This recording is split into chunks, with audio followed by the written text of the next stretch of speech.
Get the May 13th, 2024 meeting of the Franklin Village Council to order, please. Pledge of allegiance.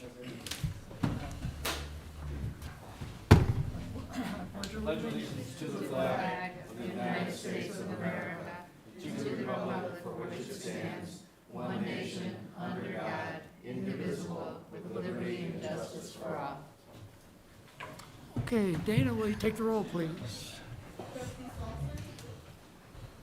I'm here. President Lamont, Here. trustee Ehrlich, Yep, I'm here. trustee Goldberg, Here. trustee Hansen, Here. trustee Solly, He will be late.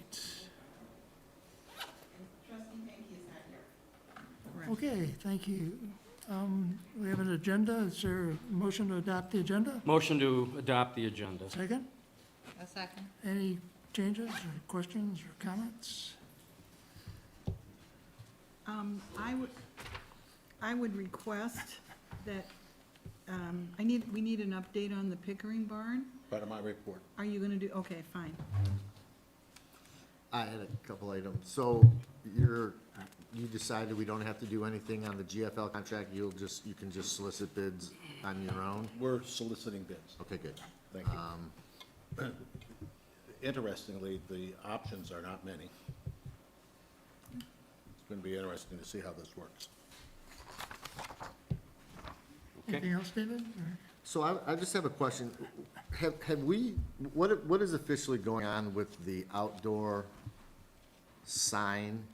Has that been referred to planning Yes, for them to consider the whole concept? Okay, That's good. right.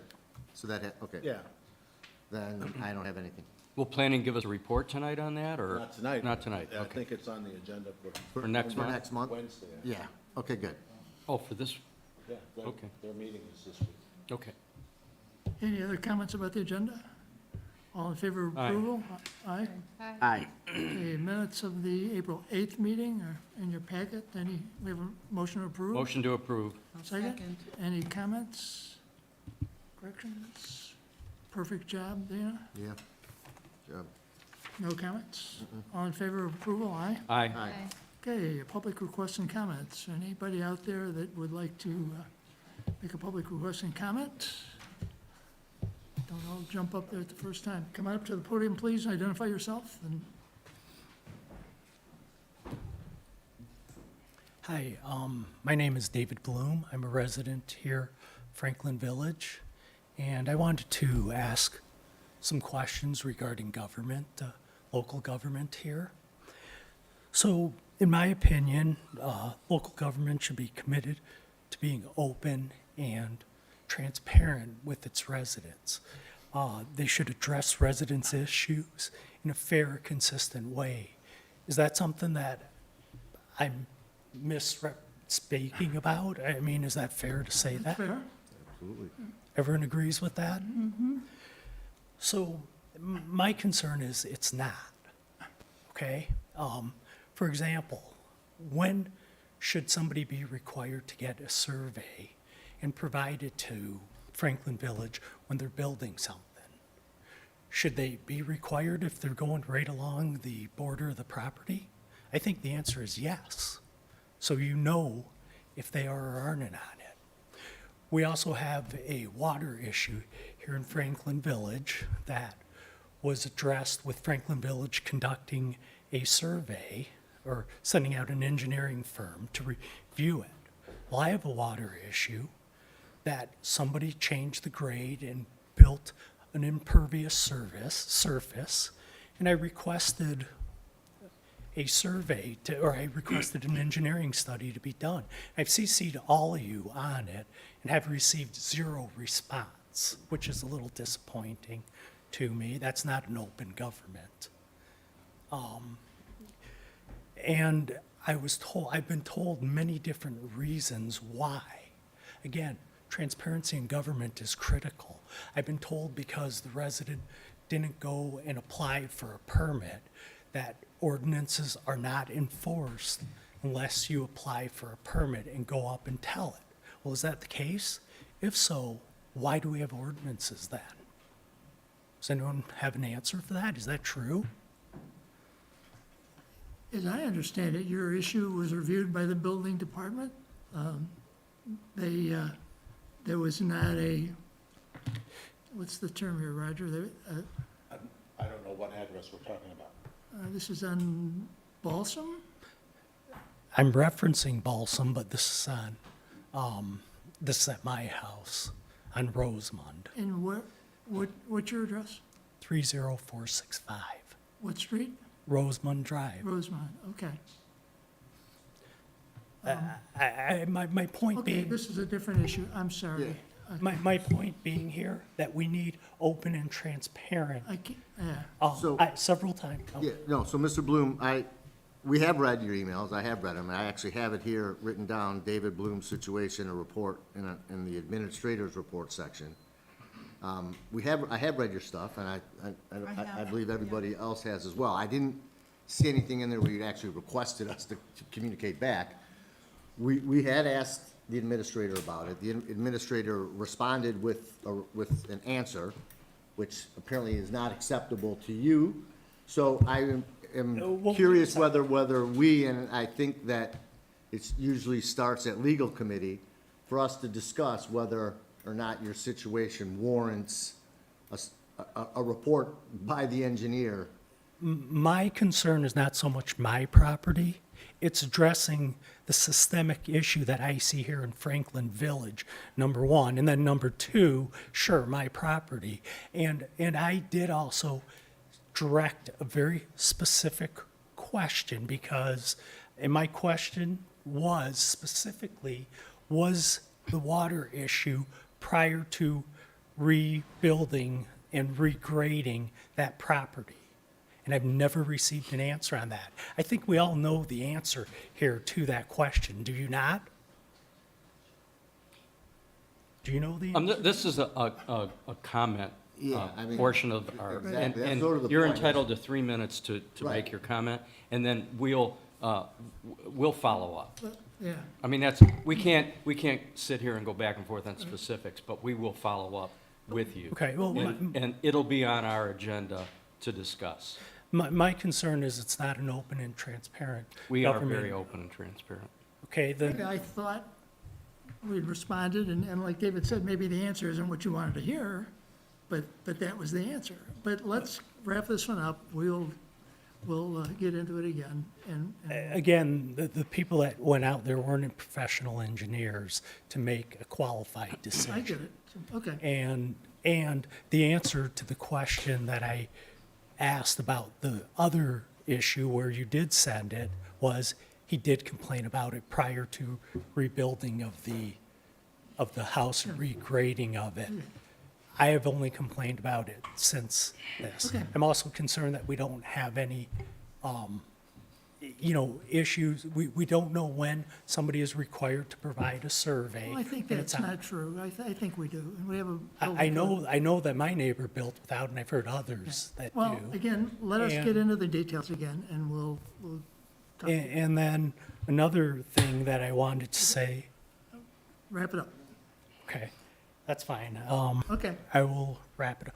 So your intent is to get back to Yeah, me then? Yeah, Okay. we will review it with Roger and the building inspector.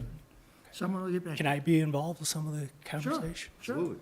Because again, I think that it's critical that sure, we have we an can open and schedule a meeting transparent. and come in and I talk with would, us. I would be very Okay, delighted to do Great. that. Thank you. okay. Any other public requests and comments? Okay, let's move on to reports of village officers and agents. I see Dan Roberts out there. Good evening, everyone. You have our written submission. I just wanted to highlight a couple of things, or mention a couple of things that are on there. Normally, you don't see any felony-type crimes, and there's two of them listed this time in terms of felony assault types things. Both of those are family situations that went downhill fast. They really did not involve a community type of crime where there's any threat out there to the community in any way. So I just wanted to touch base.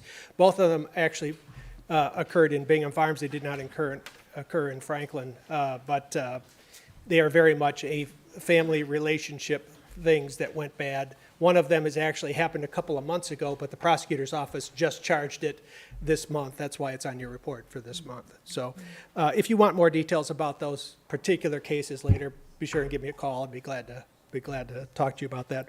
Otherwise, the other things I wanted to mention in terms of staffing, on Monday, we will bring in our new officer. Her name is Nora Downs. She comes to us with a good bit of experience from Sylvan Lake Police Department. We're happy to have her. We're really shorthanded right now, so we'll be thrilled to have her. And then on the heels of her coming in, sometime in June, we plan on bringing in another person, provided that the background check goes well, and so far it's gone very well. And he is just now getting his pre-employment physical and psychological examination, so things are going well there. So in June, we should be up to, knock on wood, full staffing and back in good stead. As you know, we've had some long-term injuries and illnesses that have really affected our staffing, and this will help greatly, so we look forward to bringing them on quickly. Otherwise, that's, I think, all I have for you for now. I know I have some later agenda items, but that's all I have unless you have some questions for me. Questions? No. Okay, Thanks, Chief. thank you. I don't see Tony. Is there a rep from fire or no? I don't see, Okay.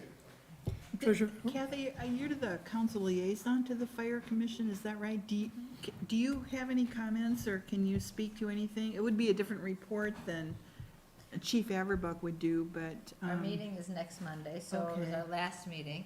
I think that the biggest thing that has, I mean, he really addressed a lot of the things at the last meeting, a lot of the concerns. And I think the biggest thing is that nothing, I don't think there's anything new going on. They're looking at updating everything. They're always looking at updating, and they're looking at, they need more volunteers because we need more people, because for our fire to be fought in Franklin, we need more people than at other places, because we don't have city water, we have well water, and so, I think you're gonna need more money, basically, in order to hire more people, but I think that's looking at next year. Okay, thanks. Yeah. Cool, okay. Lance, fire. You're not the fire guy, you're the treasurer guy. That's right. Put out the fire treasurer, yeah. Good evening, trustees and president. Please accept my written report in the capacity as the village treasurer. The bills list report for this month totals $80,660.99, and the amount on the bills list are consistent with normal monthly spending. The expenditures are generally consistent with our budget. The bills list for this month includes a large entry of $9,856.25. It's for drainage assessments, permits, and the Irving Trail easement paid to Hubble-Roth and Clark as well. The village has sufficient funds to meet its current and anticipated obligations. The list of account balances in the package is of May the 1st, held at First Merchant Bank.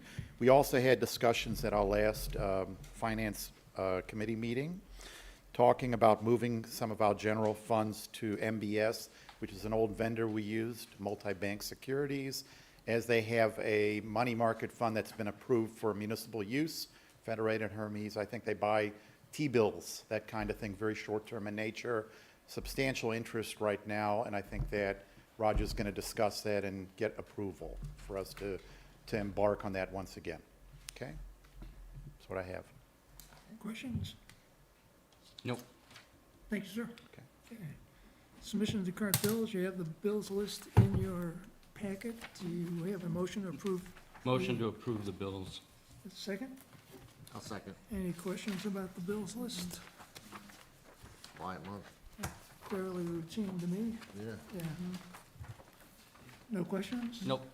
All in favor of approving the bills? Aye. Aye. Okay, special reports.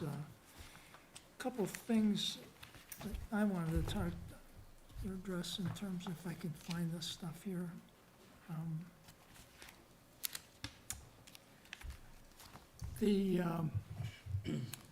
On Friday, the village submitted a community project funding request. And this was a late request that we got from our representative in Washington to put together a proposal to, initially, they wanted us to talk about restoring historic buildings, but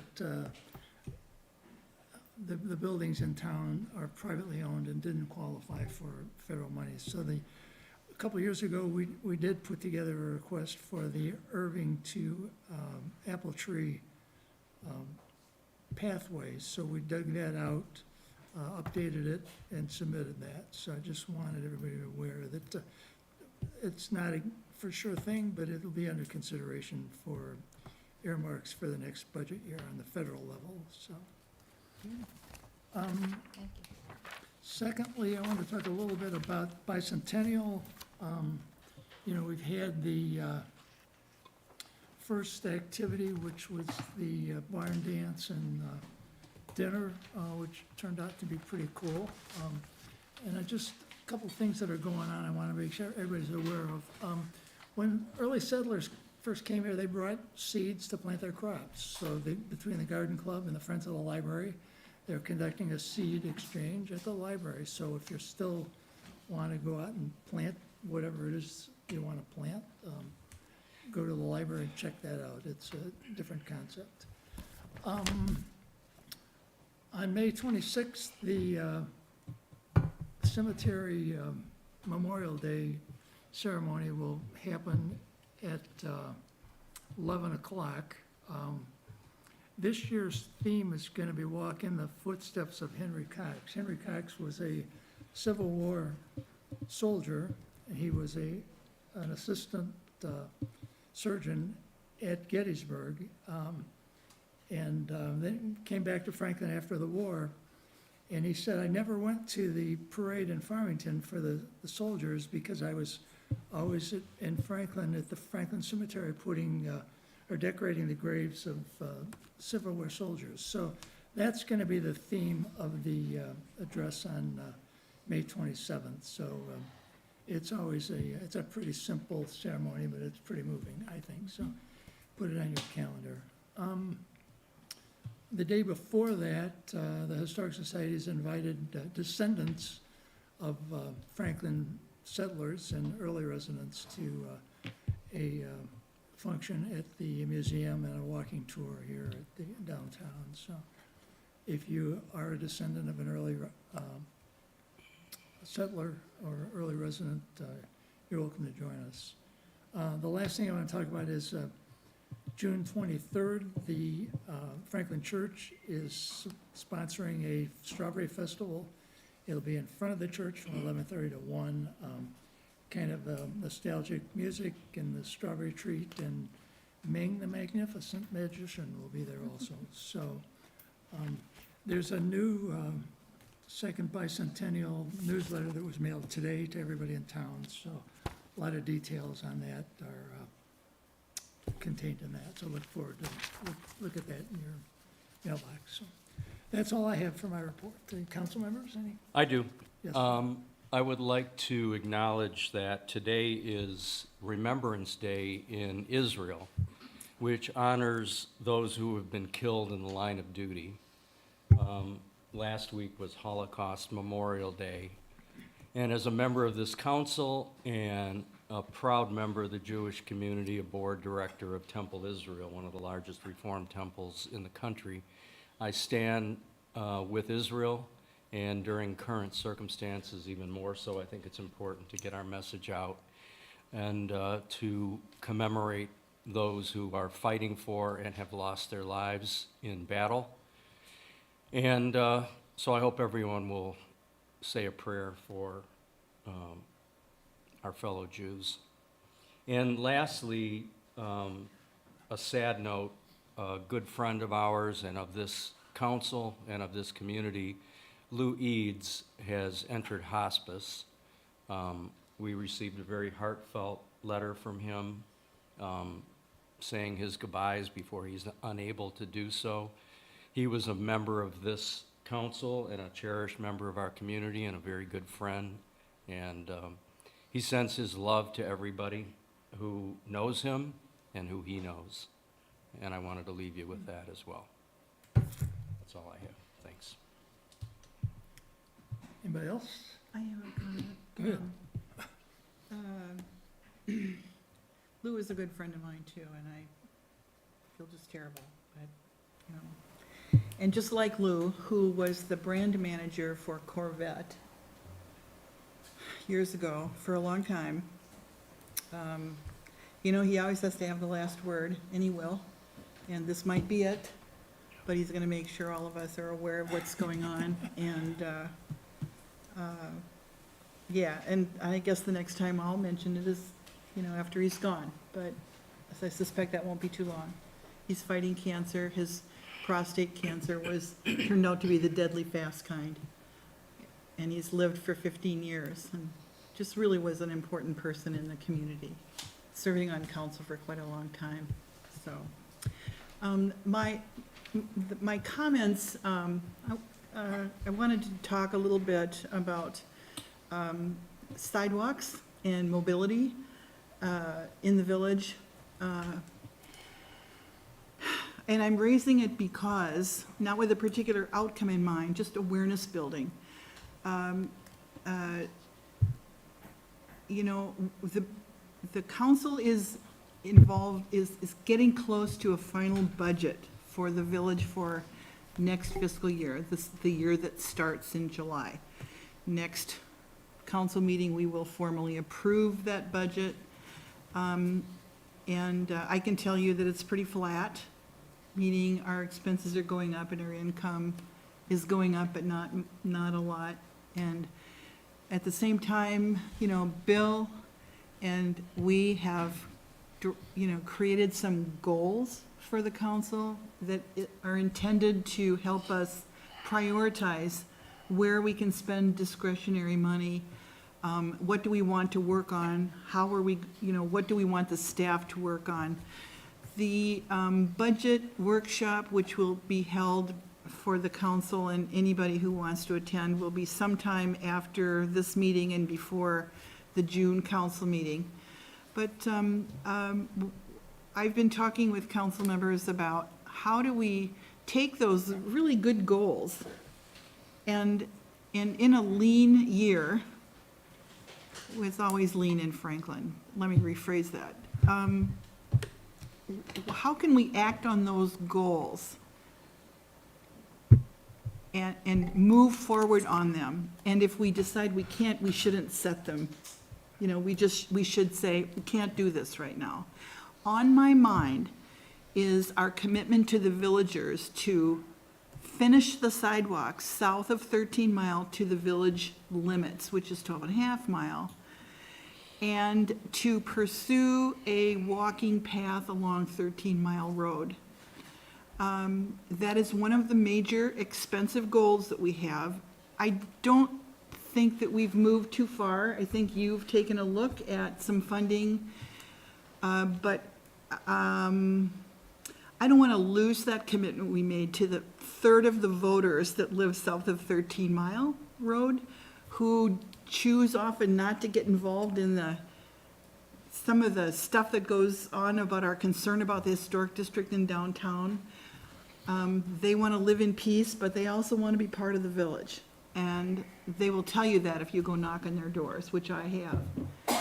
So I'm asking that we, as council goes forward with the budgeting process, that we keep those intentions in hand, and that we map out some actions that we think we're gonna take within the resources that we have for the next fiscal year.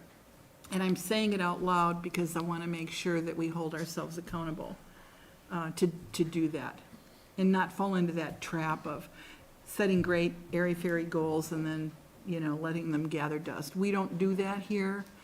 The planning commission has goals. I know what they are. They're very supportive of where the council wants to be, but we need to move ahead on them. So that's my Good, piece for the night.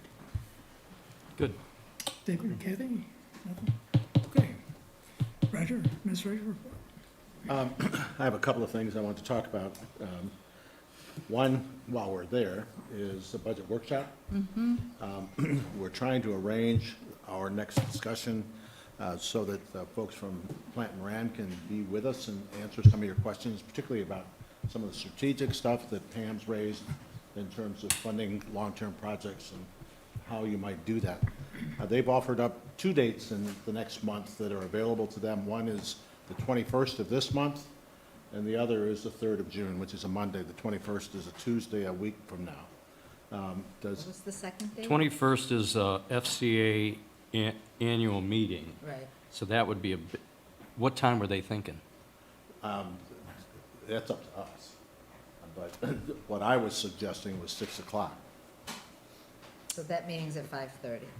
Pardon me? Our FCA annual meeting's at 5:30. How long Two do of it us. last normally? At least an hour. I mean, it's an annual meeting, so it might So last it longer could go than on. usual. So But why usually don't it's we- more Why don't we close say to. 7 o'clock? It's So fine. what- Would that work We at could say 7 o'clock, or 7:30 is would that, be better, but yeah. or is that too late? Well, let me, as an What's the alternative, other talk, date? talk about June 3rd, which is a Monday. June 3rd? Yes. I can keep First Monday in June. I won't be here, for whatever that's worth. But the 22nd, I've got next on the calendar at 6 In the o'clock. morning, not in the evening. It's And you not at didn't 6 offer o'clock? the 22nd. Why don't I have- Pardon me? Did you offer the 22nd? 21st and the 3rd are the dates Oh, I that thought you said they're the available. 22nd. Either day works for me. Either works for me, but in deference to the FCA, I'm comfortable with the 3rd, as long as we have it. Yep. David, you okay with that? June 3rd. June 3rd. June 3rd. Either one's fine. It's June. We'll make it work. Okay. Anything else? Yes. Yes. Obviously, we've had a lot of discussion at various times about the barn. And we've spent some time also with Main Street, because there's been discussion about who ought to be doing what with respect to this project. We had a conversation with Main Street last week, early, or the week after, or week before. We've talked about it a couple of different times, but we've taken the position with Main Street that I have personally, that a burden like the barn is not something that Main Street ought to handle. It seems to me that they can help us raise funds. There's things that they can do in that regard, but in terms of the logistics of dealing with this project over time is probably better handled by the village than it is Main Street. Main Street's got a limited group of people who are available. They have to do that in addition to their own businesses. And frankly, Main Street is clicking very, very well these days. They've got a good group of people working together to get this stuff done, but Main Street is a large task in terms of the stuff that they need to do to make it work. So along that line, we still have an offer from Ruth Gustafson? No, the county commissioner. Oh, Marcia Marcia. Gershenson. Marcia, Boy, that was good. You weren't even close. Offer Little from Ruth, yeah. her Marcia. for $50,000 of her discretionary money as a county commissioner. The, And it's 70,000 to take it apart? Like 120 or something. we're looking at about 120, I think, No. as the number to get that done. So the Main Street staff at the county are willing to work with us on putting together fundraising efforts, particularly crowdfunding, and to work with us to get that done during the summer. It's hard telling what the results will be, but there's a number of folks that are working on trying to raise the money to do that. It's possible that we may not be able to get it all, but we'll work at it. And that's sort of a summary of where I think we are. The critical issue for me in representing this to you is that we need to get the barn disassembled and stored, and allow ourselves as a community, working with everybody who's involved, 24 to 36 months to actually lay out a plan and begin to execute how that could happen. So getting it disassembled and stored, and frankly, in our realm of ownership, is part of doing that. And If we get that done, then we've got some time within which to get the rest of the planning done in a logical, thoughtful way. Isn't the ownership the issue that we're stuck on? No, We're not? Now, who's gonna own it eventually? well, That's the issue, yeah, I there's, think. all right. I had a concern when we first started this as to whether or not we needed to, was this the kind of acquisition that needed to go to the community? What we found is that it's not real property, in the sense that this is something that if you take it off the land, it will make a marked difference in the contour of the land. And it thus is more personal property that we can, as a village, own without having to go to a vote of the people as is outlined in the charter. That took some exercise to determine that that was probably the case. There was another part of this.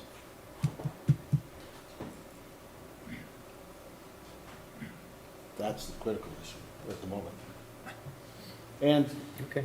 you're, Well, I think Bill was referring to ultimately something's gotta happen with this barn. there we go. And And- some of the funders are gonna be asking, what is your intention here? Right now, we're focused on the immediate, get it down in a box, yeah.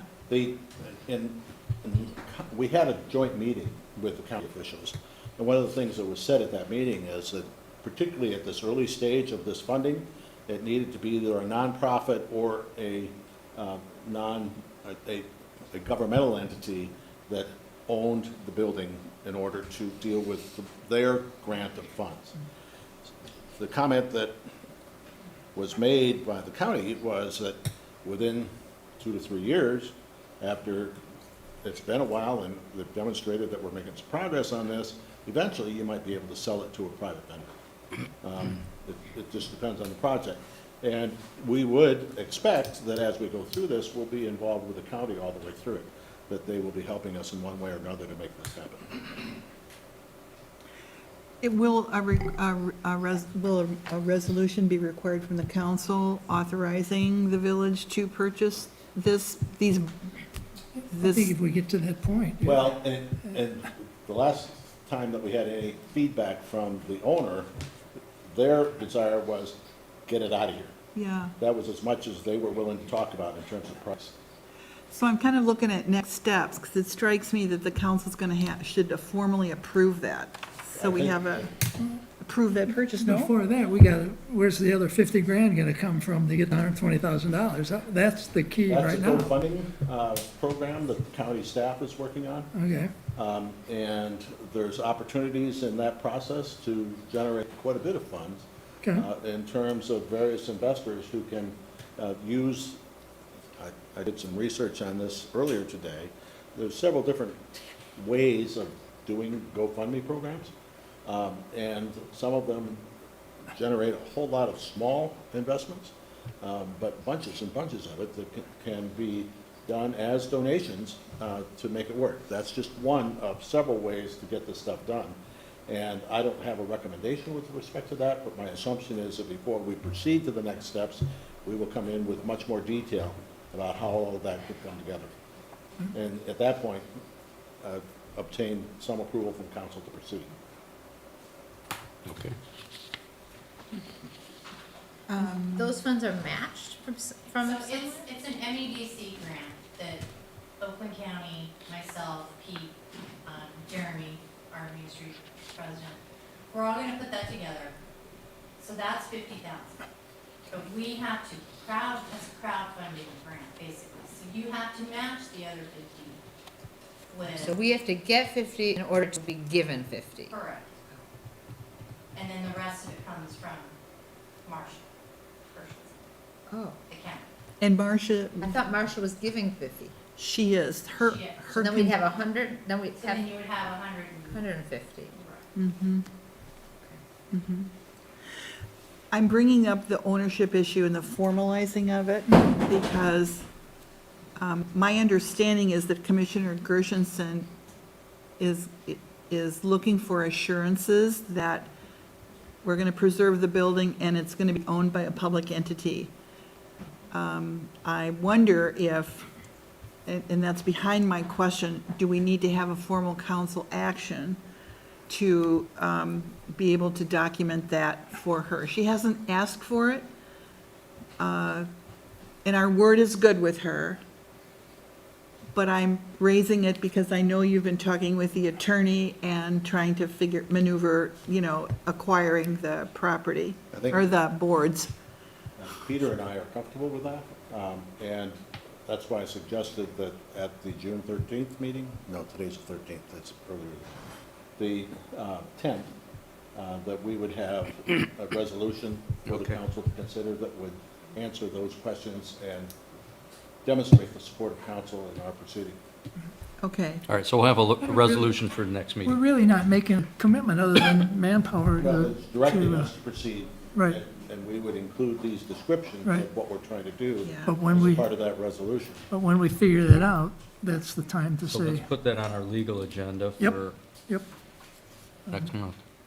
Okay. Pete, did you have anything more you needed to say about this? No, I think you covered it well. Okay. The importance of the, the MEDC grant opportunity, which is,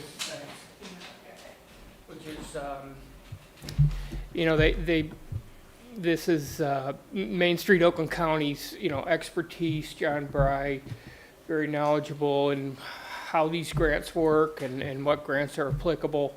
And it's a patronicity crowdfunding is our end of it, and then they match that equally. And with Marcia's money, that would put the funds together to, dismantle and store the barn. So I think you've covered the important ground. Growing the barn forever, like, right, there's no end to the limit of, it will hold, we don't have to pay an annual fee to store the barn. It would, That's right. right, that's Yeah. my understanding, I just wanna make And that clear. there are different ways of taking the barn down, too. The 120 would allow us to preserve more of the barn. If we felt that, we wanted just the more historic part of the barn, the smaller part of the barn, that could be looked at too, and it wouldn't be as costly. Are you comfortable with the fundraising aspect of it and feel like that's a feasible thing to do? Yeah, absolutely. I think the patronicity has a lot of potential. Okay, So, yeah. okay. Thank you. Roger, is there anything I'm else? done. You're done? Yeah, well, I'll just tell you that I will not be in the office tomorrow. My wife's having a surgical procedure for which I need to be in attendance, so. But I will be here Wednesday. Okay, Good luck. Thanks. Stuart, don't sit down, you're up. Stuart Wooters, Planning Commission. Thank you. Dave, Yes, I did. So just as President Lamont mentioned earlier about Memorial Day celebration, my wife is the Scoutmaster for the Boyd Troop in 1699, who is also participating and helping with that ceremony.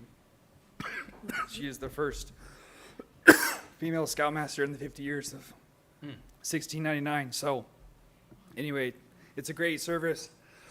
Excuse me, that Scouts put on, but also, You're really choked up about it. yeah, well, that's There's something, some I water. brought, It's coming, Time it's out a minute coming. here. There you go. Thank you so much. Rich to the rescue.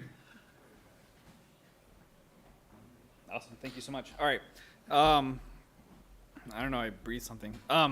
Anyway, if you do have, in addition to that, if you do have flags that you're looking to retire respectfully, that is one of the activities the Scouts perform that weekend. And it's a great opportunity for us to respectfully retire flags that you might have that are dilapidated and need to be retired appropriately. So now to Planning Commission, after that plug.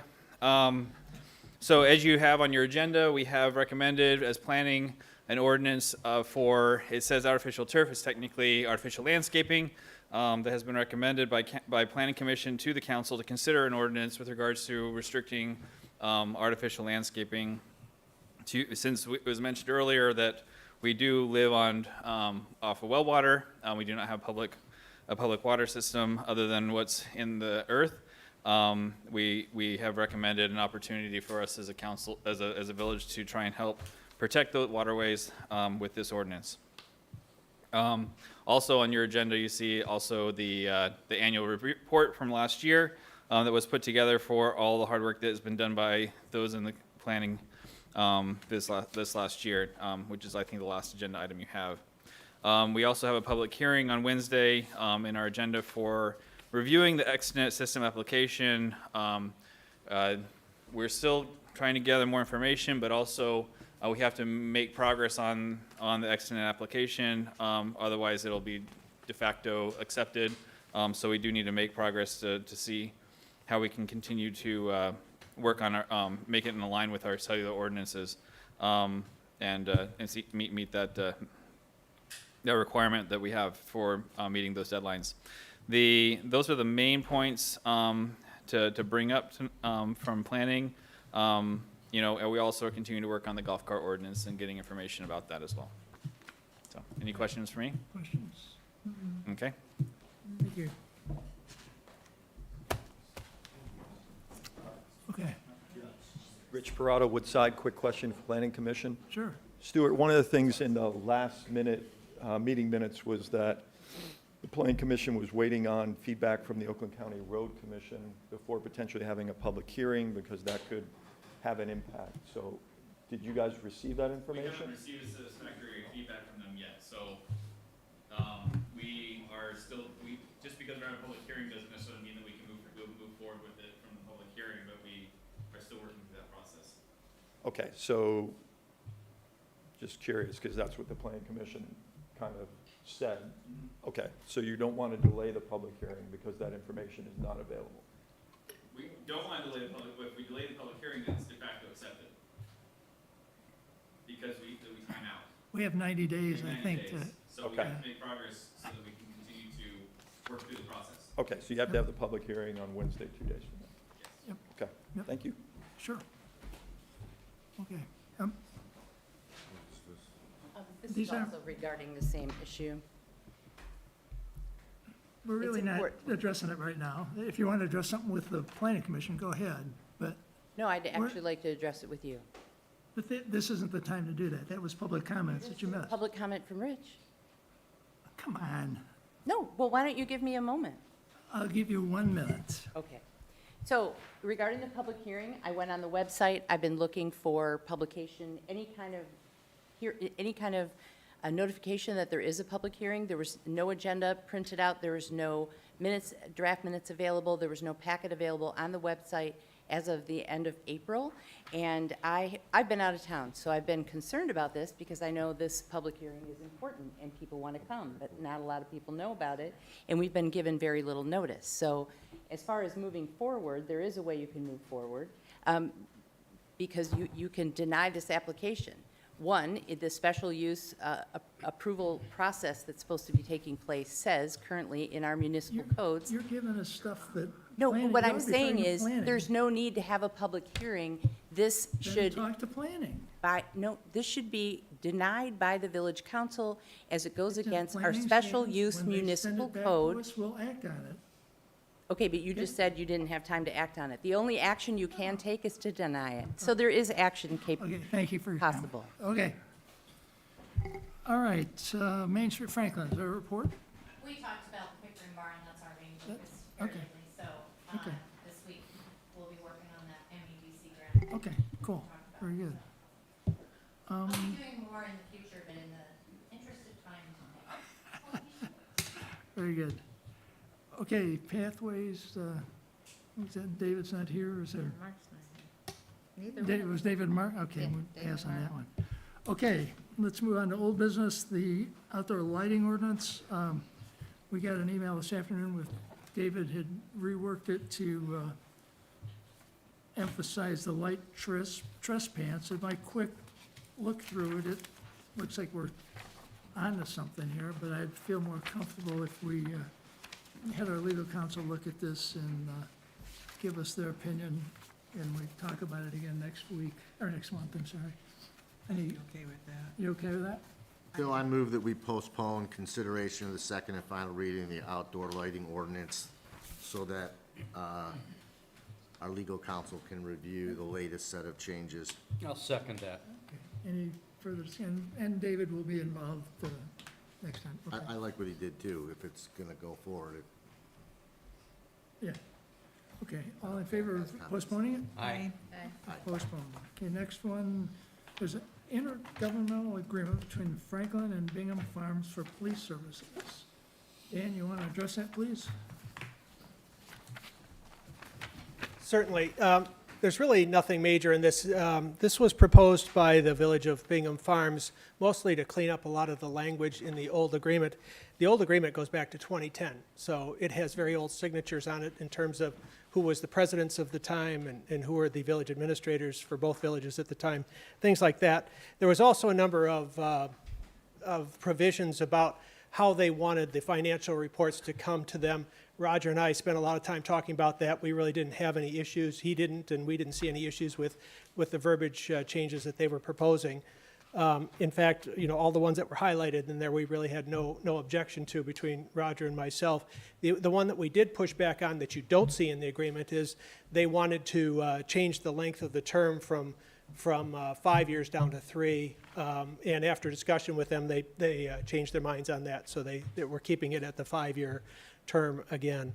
I do want to mention that trustee Kurt Jones from Bingham Farms is here. He's in the back of the room. He's one of the authors and architects of this agreement, if anybody has any questions for him. He's also an attorney by trade, so I think that's why he's good with the wordsmithing of this stuff. But the changes that they propose are really nothing major, and mostly they are accounting type changes about how we report to them on the budget and the billings and things like that. So nothing major from my point of view, and I don't think anything, Roger, he had any major concerns with it either. And Peter's looked at this also? I don't know the answer to that. What's that? Peter, Peter looked at it? Peter Gorchas, do you know if he's reviewed this?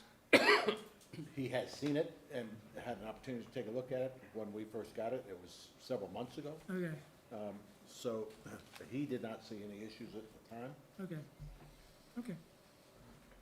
So we need a motion to approve? I Yeah. had 2 comments. That Well, was it. let's do a motion on the floor, and then we'll address your comments, okay? All right, I make a motion to approve the intergovernmental agreement between the Village of Franklin and the Village of Bingham Farms for police services. And second? I'll second. Okay, do it. So this is the agreement we're doing. In paragraph 13, the dates need to be updated. When we looked at this in legal committee, we didn't think that the added sentence at the end of paragraph 13 is necessary. Not really sure what that means, other than an agreement to agree. And I just wanted to point out, based on the way this is written, in order to ever terminate it, someone has to give the other party a full year's notice. A year's notice in order to ever terminate it. That doesn't change, though. That's the same way the old one was as Yep. well, yeah. That was it, just that So you- last sentence in Are you 13. suggesting we drop that for the avoidance of doubt? Is that Yeah, the I sen- mean, numerous extensions shall be allowed. I mean, we'll get to extensions when, the extensions happen on their own. If a council wants to terminate in the future, the agreement has the terms to it. I'm not sure what the avoidance of doubt is. It's almost belts and braces here, it's double. If I could, maybe trustee Jones would like to address that. Thank you, if I can address the council. Sure. Jones, 23640 Overlook Circle, Bingham Farms. The issue with this paragraph was discovered by our prior president. And if you read the agreement as it currently is written, it provides for one extension. And so we're trying to change the language to make it clear, just to make sure it's absolutely clear that this did not expire in 2000 after the first extension came about. It says an extension, not extensions. And so we changed the language a little bit and added the sentence, for the avoidance of doubt, multiple extensions shall be allowed. Okay, I think taking the word "an" extension out, that's kind of the duplicity we're talking about. The changes to the body of the paragraph are fine. They make it clear that it isn't just one extension, that every 5 years it's gonna automatically extend, and if either party wants to terminate it, they need to do it at least by the beginning of the 5th year. So the contract reads it fine, it can just end at farms. I mean, I'm not sure what that last sentence serves from a legal standpoint. I mean, our legal counsel's here, it's superfluous language. It's implicit that there will be continued extensions until someone terminates, and if someone terminates it, then that's the end of the agreement. I don't understand the need for the last sentence. It's like, I thought it was a little legal confusing, but I knew hyperbole. you lawyers were I gonna mean, deal you with under- it. So- I mean, if you guys wanted to, you could take it out, that's what I would like, is to take Right, that I mean- sentence out and fix the dates. 'cause or you could say may be allowed. The main point was, is it currently reads, if there's no amendment, there was one extension. So if you. Yeah, no, if you that have- change is perfect, additional have a- 5-year term, so it's you just have gonna a keep renewing major every 5 problem- years until someone terminates it. If you have a major problem with that sentence, we'd be happy to. Let's strike the last sentence. Take it out. Okay, since we changed the, okay, And we're fixing the dates, right? Because it's now starting in 10 and going to 15? Yeah, July 1st, 2010 is, where's the, oh, okay, on. Same uh, paragraph. Same paragraph. So it's changed from 2010 to 2015, or 24? No. It ends, it'll start actually 25, I believe. It's every Okay. 5 So- years. So, The so it. current agreement goes so to in- Till the end of next 25. year. Yeah, until next year. Okay, so we want to say 2025 then? Okay. Okay, so we have is it, Dave, is that all your comments? or you have any- No, now I understand what that sentence is saying. Okay, that's not for this, because this is an amendment of the original agreement. The original agreement started in 10. So we're going to leave it in or take it out? It renews automatically every 5 years unless 1 year before or at the 4th year, either party decides to. I mean, if we're signing a new agreement, then it should say June 30th, 2025 right now, and then it will again automatically renew for 5 more years on July 1st of 2025, unless it's too late to terminate it anyways, unless we did it. Right. Unless we approved it and terminated it next week, so I don't think that's gonna happen. Right. So, yeah, I think 2015 should be changed to 2025. It did start in 2010. We're doing an amendment now, and now it's gonna expire on June 30th, 2025. Correct. That's accurate. That's correct. Yep. Okay, so we just changed the date So and, just change the word 2015 to 2025 and strike the last sentence, and otherwise, Okay. I think we were good with this. okay. Any other You had comments? You just No, got it. that was the exact same thing. Okay, so we have an amendment, a motion to approve this. Do we need an amendment? Do you want to amend the motion to include the changes that David suggested? So I'll amend the motion to modify to the date of 2025? 2025. And delete the last sentence? Say it again? And delete the last sentence And delete the last. of paragraph 13? And I'll move for that amended motion. I was the second, so I agree. Okay, all in favor of approving the amended? Aye. motion? Aye. Okay. All right. We're considered 32350 Franklin Road continued use of public right-of-way.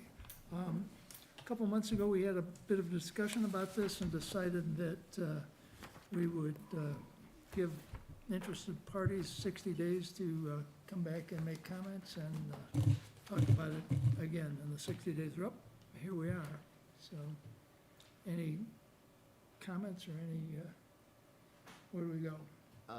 I'll go first, since I sort of initiated this. So, since the last meeting, when we had asked that parties involved, or anybody that had a 2 cents in the matter, would submit information to us, so that we would have sort of a complete package, have an opportunity for the owners of the property to respond.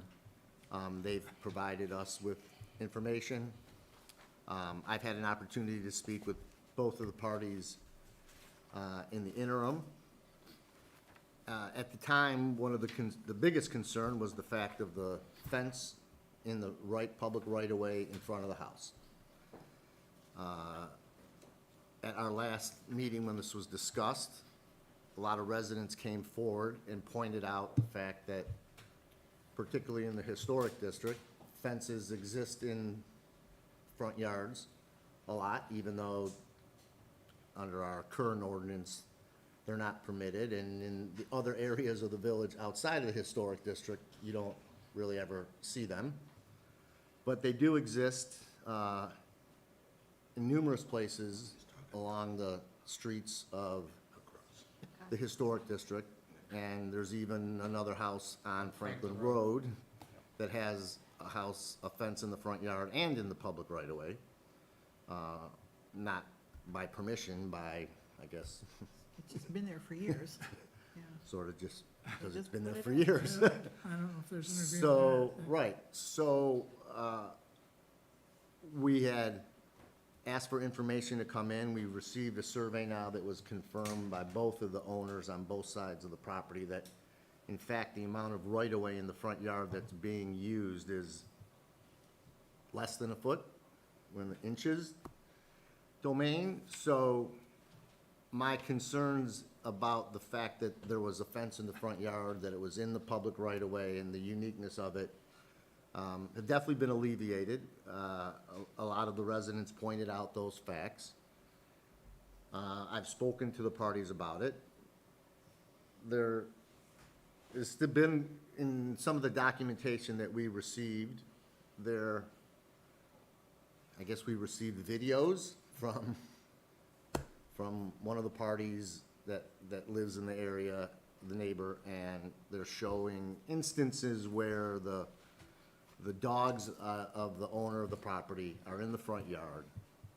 And dogs run and bark at passersby. I know that dogs do that. It's hard to control your dog from doing that.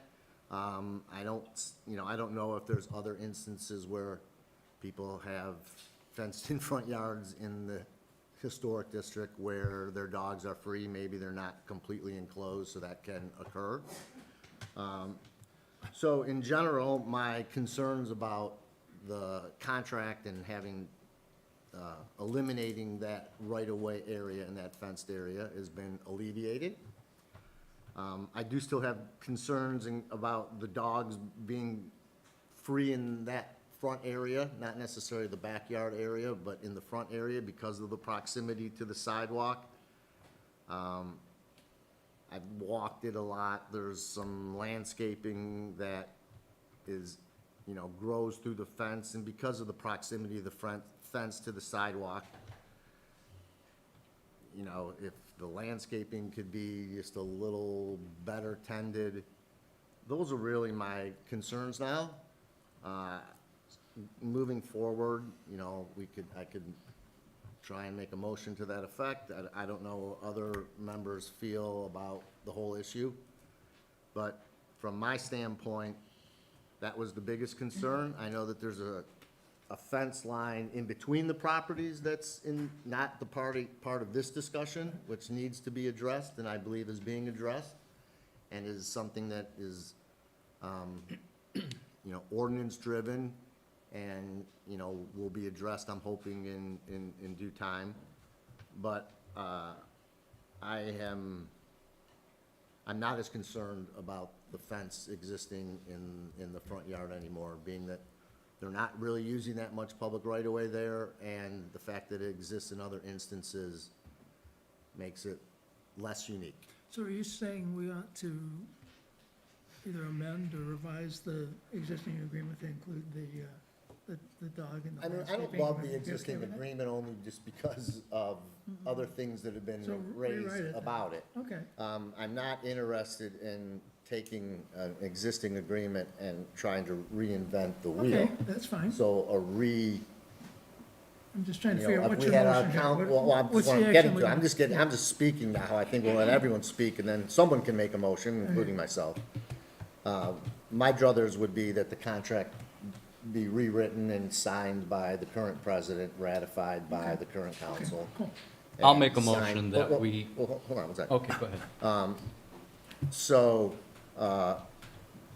that would be, if I had a choice, and then I think as part of that discussion, and I think that I'd like input from the owners with regard to the two subject matters that I just discussed, and whether that would be an issue to address that in the contract, but outside of that, I wouldn't be looking to, I personally am not now looking to try and eliminate the agreement, or to modify its terms significantly or its location, with the exception of discussion on maintenance of the vegetation so that it doesn't interact with passersby, as well as at the corner of Carroll and Franklin, that is technically a clear vision corner, so that bush should definitely be down to the height of the fence.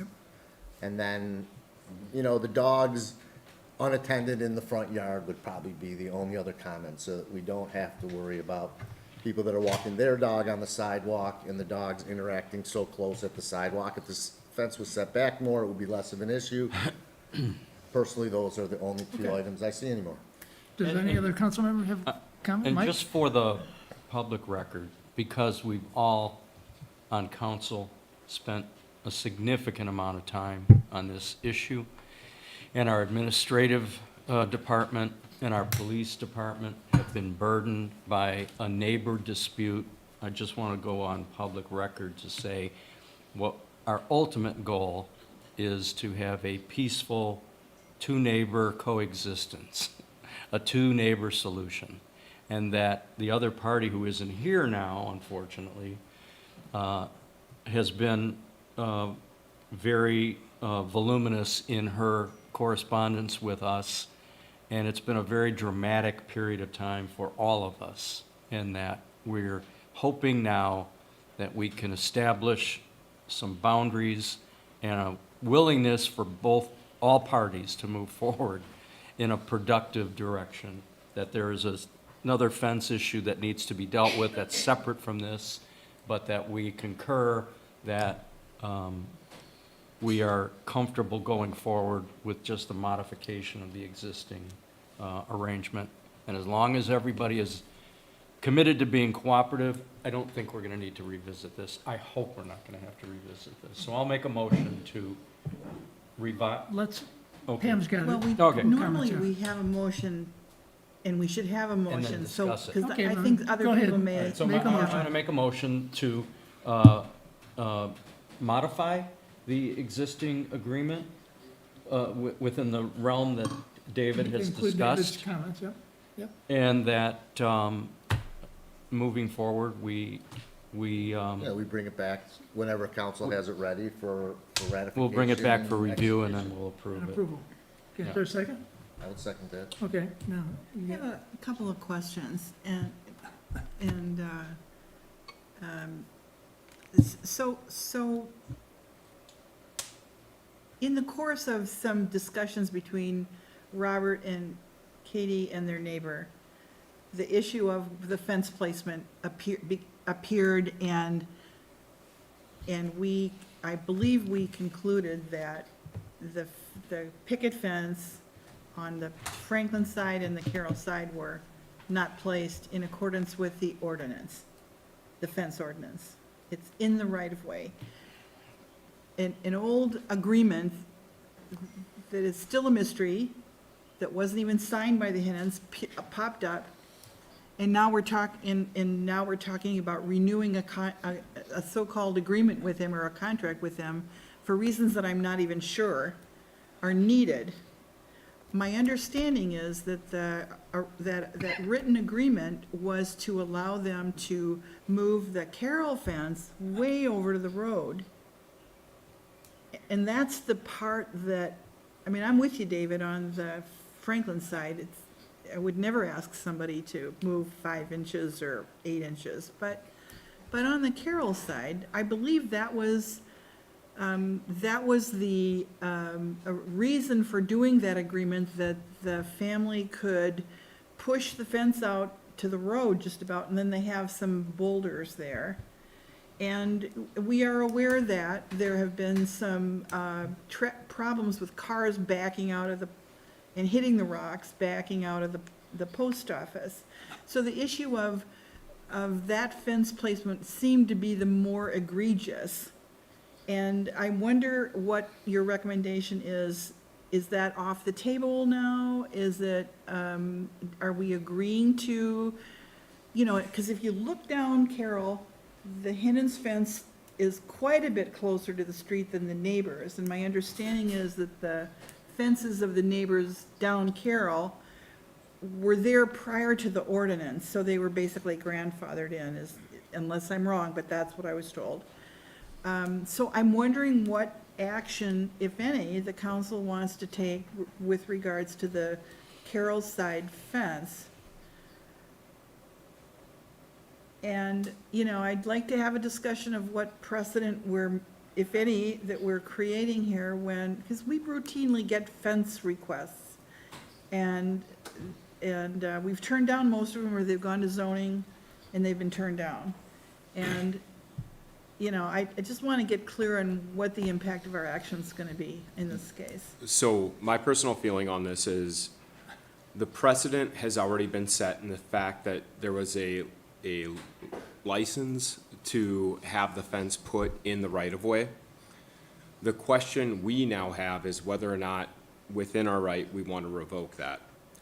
And in a review of kind of everything, I do think that a re-execution of the agreement is appropriate, making sure that it contains the proper language for if there's an improvement, replacement, we can come up with the right language, that it has to come before the council, right? So if you continue to do things to the fence that exists within our right-of-way, we have the right to review that and determine whether or not we still want that to operate within the village's right-of-way. The thing that I struggle with throughout this is that this precedent has already been set, and do I want to force villagers to pay $3,000, $5,000 to move the fence back out of the right-of-way for something I really can't tangibly say, yes, I fully understand. If they were doing a repair to the fence and they were pulling it up already, would say, you know what, you're the only fence that's currently in the right-of-way, let's move it out, right?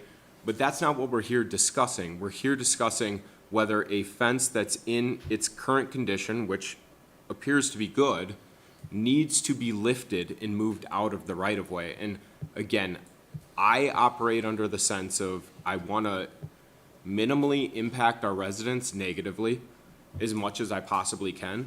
And so unless I can see some materiality to tell me to move that fence back, I really struggle with putting that financial burden on residents. And that opens up the other can of worms, which are rocks, which are also in the right of way. Sure. And that's a Sure. whole nother issue That's, that yes, that's the all. village Let's- took Let's up. stick to the fence, yeah. Right. Yeah, no, I'm just That's- saying, it dovetails with that. Right. So, I Need to guess, be. David, I'm hearing you, both David, saying that they're comfortable leaving the fence. The and way it was where brought it to us is. was the issue with the fence in the front yard and its impacts. I have not heard a complaint from anybody about the side. When asked why that was sort of in the agreement from the beginning with the owners, I was told that that was sort of, the idea was sort of to create the buffer from the post office, which is one of the most active commercial Right. properties in the village that has a absolutely. parking spaces that have cars literally backing blind towards their property. And the rocks and the extended fence were designed to kind of buffer that. Mitigate the effect of it, yep, yep. I agree with David that if there's no issues right now with that side, there haven't been complaints, because it's not the side that the affected neighbor that's complaining is impacted by. There's no neighbor impacted by that side. That unless something comes up in the future with regard to what's going on in the back, that it doesn't need to be addressed. It is in good condition. If it were to be damaged or come down or being decided to be replaced, that would maybe be the appropriate time to then say, hey, you're going through the expense, let's get everything in a line. The revisions to the contract that I'm proposing would not change the most important provision in there, is that it's a license and revocable at any time. We're living with an agreement that 7, 8, 10 councils ago agreed to, and I only brought it up 2 months ago, is to say, let's look at this contract. And after gathering all the facts, I'm comfortable that the contract itself could continue to exist. We've learned some things in the interim with the dogs and now 20 years later, growth of landscaping. Those are my only two concerns. If the backyard becomes an issue, I think it could be readdressed by anybody at any given time. So I guess if there's no further comments, we have a motion on the table that, for renewing rewriting the contract. And a second. I guess we'll say that, and addressing the dog and the vegetation issue, but it's implied that the fence location stays the same. Is that, Can we put some language in that revised agreement that says that if the fence comes down or needs to come down, it will be moved? I think that maybe is To part of be rewriting the agreement. Even visually, even with the others fences on that block, they're all probably in the right of way. So why don't we, Do we need why don't we to? have a Pardon? so why don't we Then why do we modify need an my motion, agreement? unless I had it at the beginning, is to direct the village attorney to Yeah. redraft the contract Right. with the language that we've discussed here. I think at that point, it should go to the owners of the property for review, and to us, would start at legal committee for review, and then if the parties are in agreement with language, then great, we would bring it to council. If there's an issue, then we would discuss it at council. I'm fine with that. Good. But before we take a vote, I would love to hear from the Hinnants about the fence between They want. your house and your neighbor's house. Let's wrap this one up and then we'll talk about that. Okay, I really want to hear about that because it's Okay. been going on for way Gotcha. too long. Okay, well, so we have a motion and a second to rewrite the agreement addressing vegetation and dogs and the fences in the current, the white picket fences in the current location. All in favor? Aye. Opposed? Okay, now, Pam, your question? Yeah, and please, if you wouldn't mind, my question is, when are you gonna fix your fence between your neighbor and the other neighbors? I know that you've been to the zoning, board twice, and there seems to be some standoff about what you're willing to accept and what they want you to have. So, I would like to see, let me just, Yep. if you don't mind. That fence has been in disrepair, I've seen it, I've seen photos, and, I'm surprised that you've allowed it to be like that, frankly. So when is sorry. it gonna get fixed? I'm Okay, sorry. Let let's him let answer. Robert talk. Go ahead, David. Yeah, the only thing that I want to kind of stress here is the fact that the issue before council is the license agreement, which is dealing with two fences.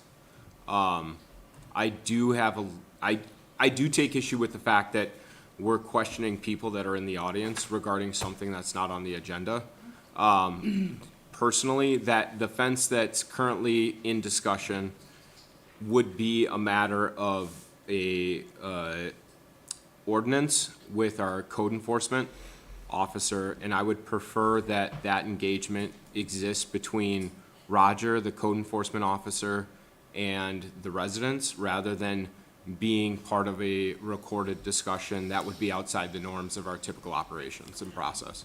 I'm going to argue with you on that one because this, just like the rationale that Bill suggested for the fence on Franklin Road and Carroll, it's taken up hours of staff time. It's contributed to stress in the office, and it's taken police time. And humor me. I'm on your side. I want a beautiful That's what I'm historic doing, Pam. district. What you Just- obviously don't understand about the fence up there to begin with is it's in the right of way. Whether there's an agreement in place or not, as the village, you have the right to take back the right of way of anything that's in the right of way. Whether this agreement is there or not, you can take it. I know So that. by having another agreement in place does nothing for you. I was the one that raised the question, why do we now need an agreement? Okay, but now you're saying move the fence in and take it away from me. No. Go. Sorry, No, she's no, talking I'm from the referring- outside, the one in. No, I understand, but I'm referring finishing to up the prior Oh, conversation because I have a chance to do that too. Mm-hmm. So you might as well take out my driveway too, okay? But Take Robert- 33 feet from the middle of the road, that's where the right-of-way begins. You go down that street of Franklin, everything's in the But right-of-way. Robert, we passed a motion. that Okay, said I know, limit. I understand, Yeah, but I okay, just we had got to get that out a Okay. second, Oh, yeah, okay? it's So we fine. can go and You know, review it so let's and say if the address- fence needs to The be. right-of-way goes up right up to Mike Flaveris's front door. I get it. You know, we've We're got not a talking about really- him here. I know that, but it's a crazy laid-out road. I'm not objecting to that So what's at your all. question? My question is, what can we do to support you in getting the fence between your house and your neighbors to the south repaired? My understanding is that multiple attempts have been made to get this fence up, and I'd like to know. What do you mean by multiple attempts? Tell me what you've heard. All right, I'm not gonna fight with you here, Robert, but we've got records of the code enforcement officer out at your house. We've got pictures, we've got 2 sets of minutes from the zoning board on this issue. And my understanding, the last time I talked with the village staff, is that we seem to have, we don't have a plan, actually, because of the rules around going back to the zoning board. So and you can say, it's none of your business, Pam, but we'll just keep the code guy going out there and trying to get this fixed. That's what I'd like to know. The code guy's gone out there because of her, but at any rate, remember, the neighbor got the last code person to resign. At any rate, here's the deal with the fence. In January, I think, was that 20, we went in front of the historic district to put up a new fence. And we wanted to keep it, or move it to the property line. They approved it all. It was a beautiful fence. The neighbors came and talked against it. They did not want a fence there, a new fence. So then we got moved to the ZBA. And we first wanted to move it to where the property line is, because that would solve all our problems. And second, they rejected that. So Bill Denon tells us, go back in front of them and say you'll just replace it where it is. And we said, okay. So we tried it a second time, and they rejected us a second time. And so then I did try to repair the fence. I've always tried to repair the fence. And if you may know, on the other side of the fence is my property. I know. Okay, and anytime I go over there, the neighbors call the police and try to get me arrested. I didn't instigate any of this. They tried to sue us, or excuse me, they tried to steal my property on the south, okay? And they also told me I couldn't barbecue because the smell was offensive, okay? I haven't barbecued since I got that note back in March of 23, or excuse me, March of 20, 1 week after we lost our second appeal to the zoning board, okay? So we have to do something. So I talked to an attorney. We send a cease and desist, okay? They call the police one day in June to come over, and it's, because our neighbors to, I guess that would be down Franklin, the first house, they have flooding. Laura doesn't live there, so Mike and Stein are over there. Remember, we had those floods like June 29th, so we're over there helping her because she's calling us from her house in Tennessee, asking what the damage is, and she calls the police saying that we're trespassing, okay? And with respect, the fence, yeah. Let me finish. And so the police came over and said, you guys respect the fence lines, right? And it's like, I always have. I've never gone on the other side because that's what they do. And then what happens, we go up north on a weekend after they've received their cease and desist, after the police have told them to respect the property lines.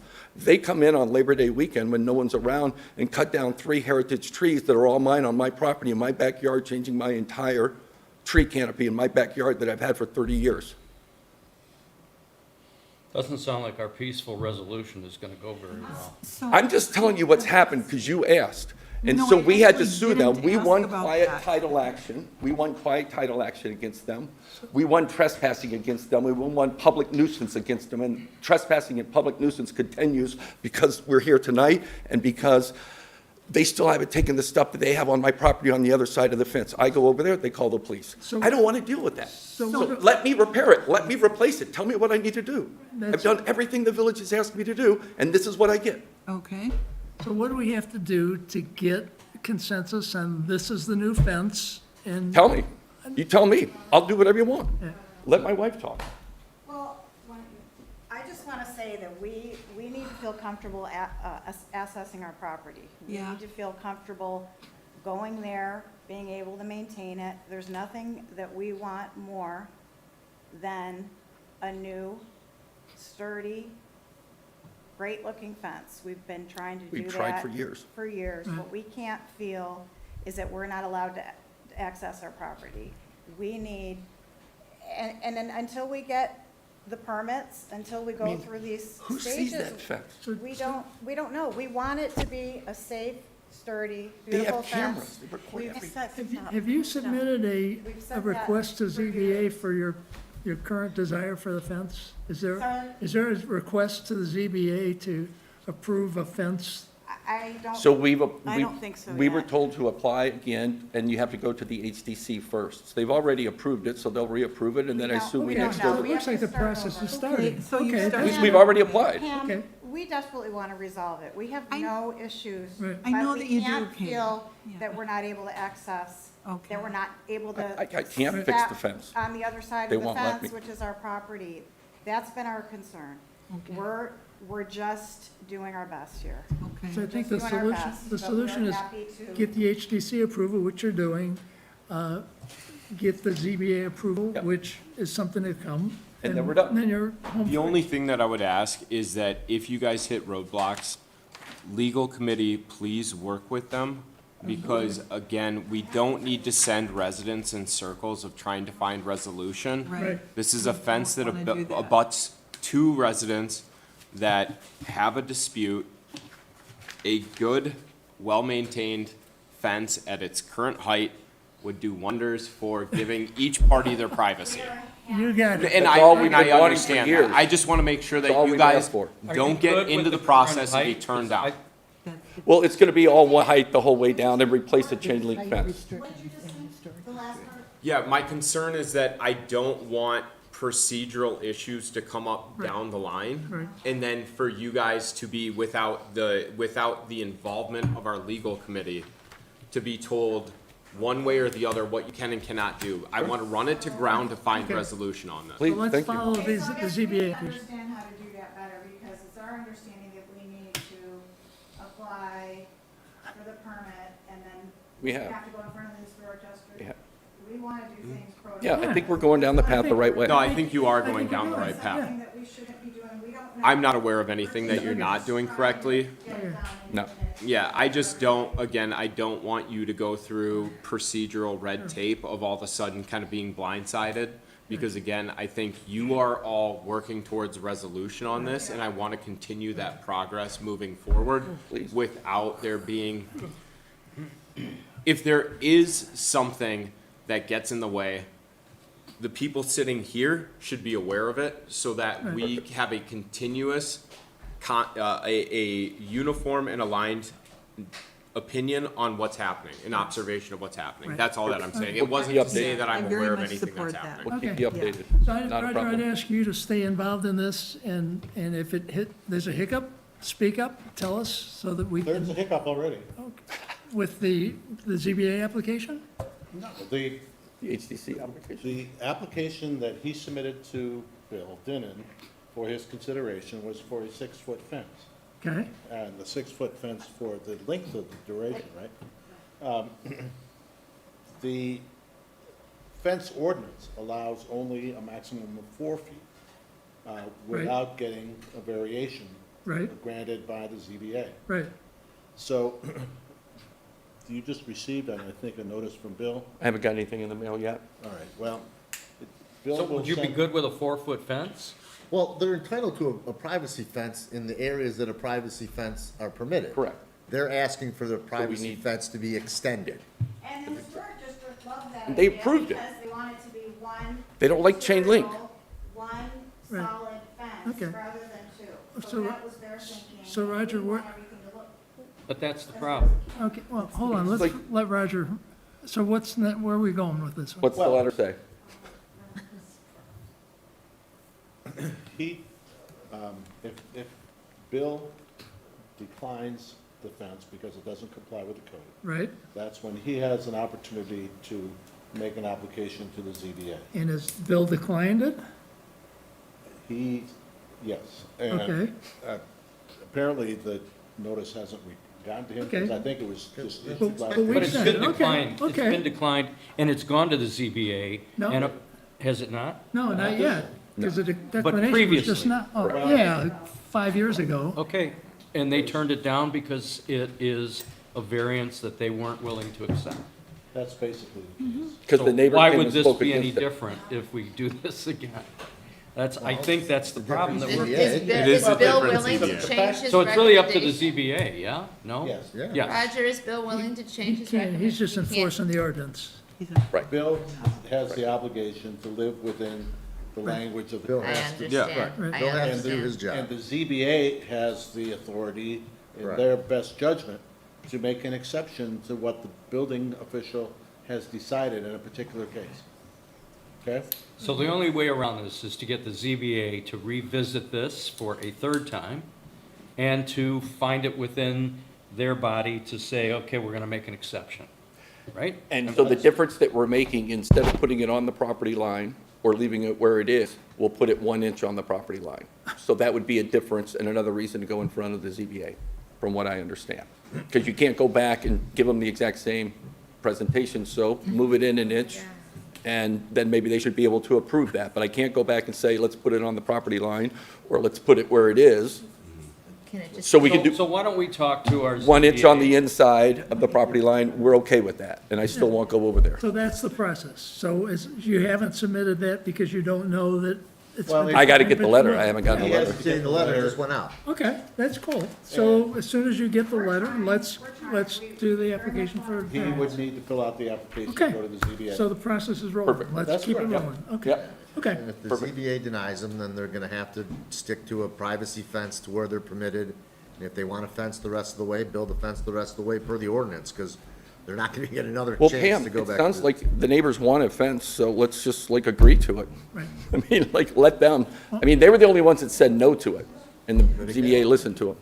Okay, Real quick, though, before I run, after the past 60 days, I want to thank you, David Goldberg, for reaching out to me and meeting with me and getting to know me. And Mike, I appreciate your call and reconnecting with me after 15 years. I know we used to know each other a lot more. Kathy, I appreciate you stopping by and talking to me and meeting the dogs. And Bill, I always appreciated your support over the years. And I know you're going to come by and knock on the door someday, because I know that's the campaign you ran on, and come by and say hi to us, okay?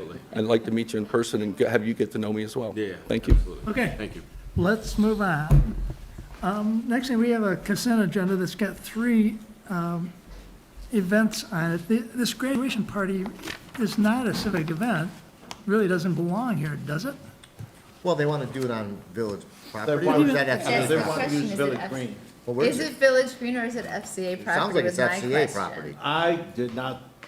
I did not review it for that This is the content. Groves party every No, year, no, this is We not the can- who Groves is it? party. The Huh. Groves No, party's this is taken a care of on our private property. graduation party, Okay. that they're renting the Krieger I house. tried calling him All right, today, so he can didn't. I- No, it's Can I on make- village property, because it sounds like they want to use the Krieger But complex. it says the green space for tents is right adjacent to the Krieger So house. every time they, The street from the, not the SCA, I explained. Have you to them spoken to them? Yes. Okay, then there you go. Okay, so it is- You've spoken to They them, then we're actually good. was supposed to reach out to you, and I don't know if they have or not. I tried, and when I read this, I called the person, I emailed the person who does that, and she didn't respond to me yet. I tried calling them, they didn't answer their phone. Which is the FCA property. Okay. If you wanna go towards the gazebo, that's FCA, you have to get their permission. Okay, good. Okay. They understood that. Okay, good. okay. So can we combine these into one? Yeah, motion? exactly, that's what I was about to That's how we say. do We it. have 3 events. One is the Chabad of Bingham Farms on May 26th. One, this,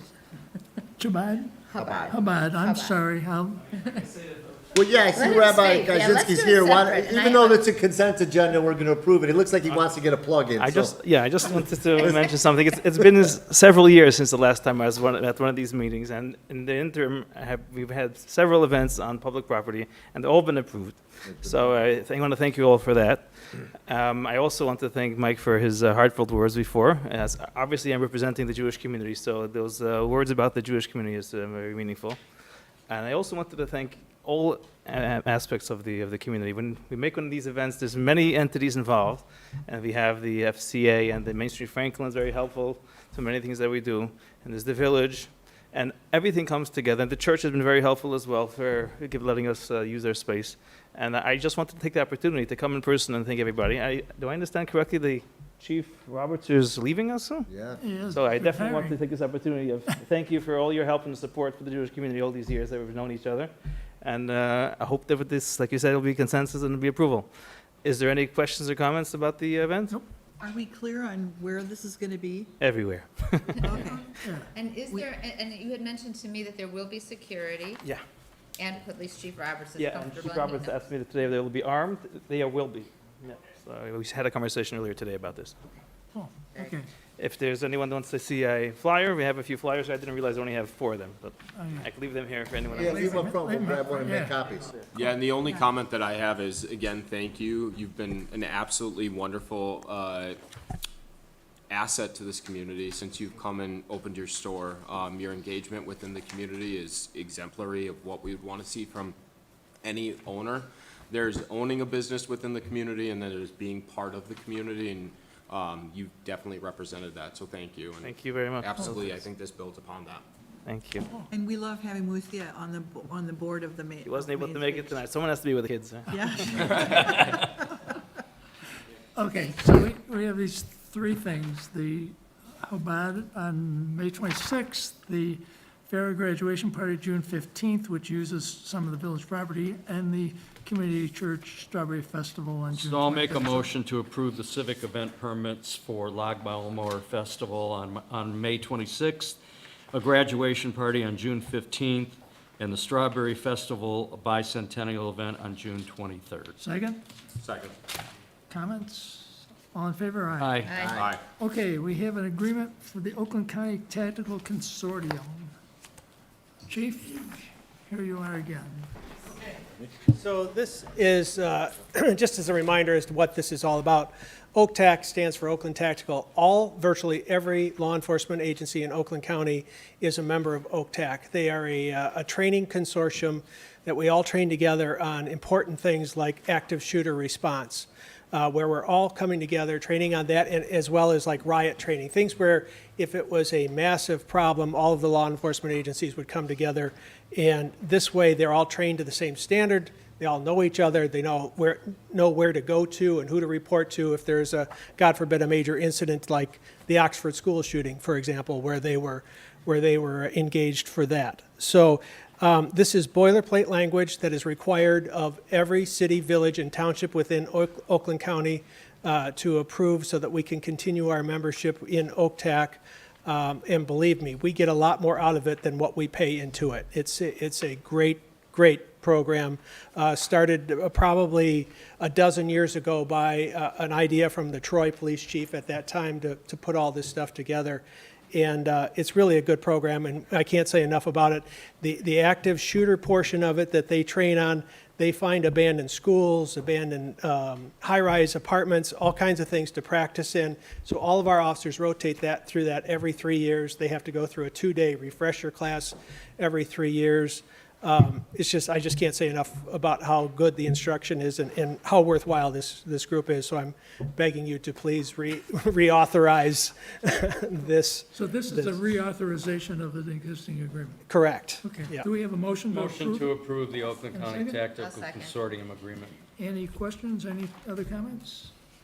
Any All in favor? material changes from the previous There agreement? is not. I think the only thing that goes up a little bit every year is the cost, and here it's minimal, it's like $300 a year or something. Okay. It's minimal. Thank you, very negotiable. All in favor? Aye? Aye. Okay. Thank you very much. Next thing, we have a application to transfer the Franklin Grill liquor license to a new owner. There's a whole bunch of stuff in your, I'll make a Packet? motion to transfer the Franklin Grill liquor license. I'll is there a second. second? Is there any comments or? Is anyone here? Oh, we want to get them up and running, man. Yep, Anyone's here? so we have a- Oh, excellent. Hi, good evening. Hi. I'm Kelly Allen. I'm here on behalf of Farner tonight. First, I want to thank Roger and Monica for all their help on this. They're great to work with. Yes, so Jay Farner is purchasing the Franklin Grill. It will be known as the Franklin. He's given it a big, fresh facelift. He purchased the property.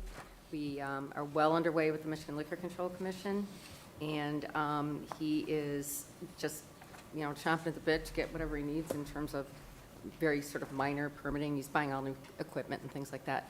That place opened in 2004, and it was transferred in 2007 to the current owner. So Jim's been in there for all of this time, and it's the only, so it's been a long time. Other than that, it's really up to you. I guess license is available, and if someone were to apply for a license, the committee would be the first one to review the application, the Another applicant, one coming. vet it out before it went to the body as a We whole, do would be have my another guess. one, right? There I think isn't, we had- isn't there one more? I believe we had one, I thought. I thought we had three. And Yeah, I just saw two? the, Two. Two. Two. Okay. I saw the list today, and there's two, And where is? Oh, Yeah, sure, please, if thank you know. So, this is my specialty. So, the state of Michigan has a quota system for every 1,500 in their population. They allot one, or fraction thereof, they allot one license to a municipality. two, You have two. Yeah. One has been given, you have one available That's to what- give. okay. And this isn't for on-premise license, for the consumption of beer, wine, and spirits on the different premises, not like a Same store. package. But there's a separate license required for sales Package. like. Yeah, it's package. tangerine wine. That's different. And are we limited with? Yes, you also have a limit on the STD licenses, Okay, and I have that number two. that's okay. Okay. Thank you. Thank you. Thank you. That's a different quota, though, it's 3,000 in your population, so, Yeah. Yeah, Yeah. so you won't have. To our tech, we just got, I think the meeting just got cut off. Someone is texting saying the meeting just cut. They don't Okay. like me. Appreciate it. Thank you, that's great All right, thank information. all right. Next item, preliminary discussion about the budget. Oh, it's back up. It's back up.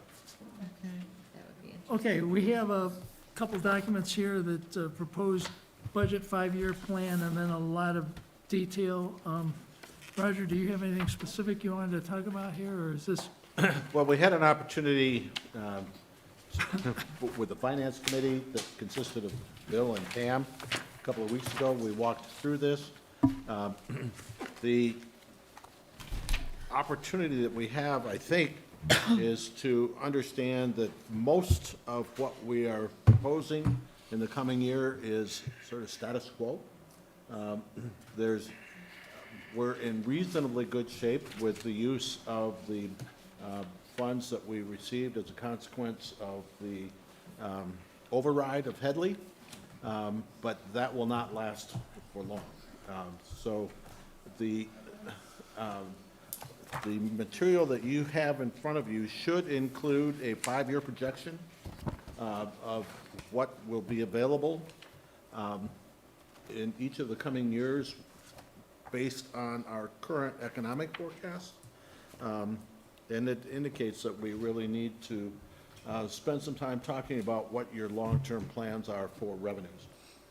Because everything that we've got here is basically maintaining the status quo. Not gonna work. So are there any specific questions now, or we're gonna just defer this until we have our Yeah, I mean, budget meeting? And- we got this 3 days ago. Yeah, Yeah, So we so I decided on- I basically anticipate that we are gonna schedule a Well, that's the special meeting. January 3rd meeting Right, that yeah, we the talked January about? 3rd meeting, exactly. June 3rd. The June, sorry, right, June thank 3rd, you. right. It So, started yeah, with a J, I was close. so, yeah, I anticipate Could us be being July also. prepared for that meeting to Okay, discuss. so if you're okay, we'll just move on to the next issue. The only thing that I would say in Unless you have preparation for that questions, yeah. meeting, it's not any questions about what's been presented, it's just in that meeting, we know the next item or down the list by 2 is the proposal or adoption of a millage increase. And so my request would be then when we go into the public hearing or we go into the discussion around the budget, that we understand really what is our flexibility? Like, what are the things that are non-essential spends? And when I say non-essential, a perfect example of that would be like the bicentennial funds that we set aside. Those are things that are very nice to haves, but not necessarily a necessity. And so I want to be able to go to the public if we're asking for a millage increase and show them how de minimis our free spending is in lieu, or not even in lieu, but when juxtaposed against the, once Headley's gone, which is not a permanent thing, where are we at with the budget, right? It's not well, if we hunker down and be conservative, we're gonna make it through it. If we can't make it through it, that's something that the public should know, is that we need to move forward with a millage increase. That's the 5-year projection on this sheet. Yeah, if you take a look at the 5-year projection, and it's item by item in terms of Right. amounts that are anticipated in what you may believe are the not-so-essential pieces as opposed to the essential pieces. Those are all the judgment calls that you as council need to be making as we go through this process. We can give you feedback on them, of course. This is the sheet that summarizes Okay. all the detail you're That's looking right. at. Okay, perfect. Yeah. Thank you. Okay, so, yeah. And Okay. if we go into the public hearing on it, or a budget hearing, are we going to have materials that are prepped for that narrative? This is your public-facing? package, and when you're looking at discretionary spending, things like the general fund, there's a couple items toward the end of, it's about page 4 or 5. So, the next item is scheduled budget public hearing. Is the budget public hearing At your different? next council meeting. At our next council meeting, correct. That's not what We're gonna have a workshop. That's not our workshop. The Obviously, the workshop is workshop's in it- open to the public. The workshop is a week in Third, advance right. of that. We're not trying to do the public hearing that day. The public hearing we're talking about is at our next Afterwards. council meeting. That's correct. Gotcha, Yep. okay. Yep. So we'll have a chance to meet before we have to present it. Well, you'll have Yeah. as much time as you guys want to take on the 3rd to get into any of those kinds of things that David's getting at, and exploring the pros and cons of that. We'll have some Yeah, I just want to conversation make about sure the that. public hearing wasn't going to happen before that. No, it won't. Gotcha. Okay. I think one graphic that is needed here to kind of make a point that we've talked, that you can pull out from these worksheets. You've done in the past, a pie chart that shows where our spend goes. And it was when it brought home the point that most of our budget goes to the police. Right.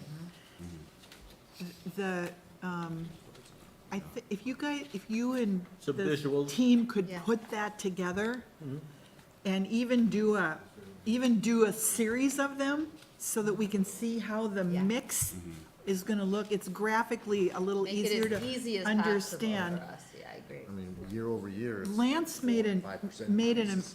Lance, when we had our last finance committee meeting, you must have been in a mood or something, but I'll just wait till you're, excuse me. He's, it's the police, we collect taxes to pay the police, and we have a few dollars left over to do everything else.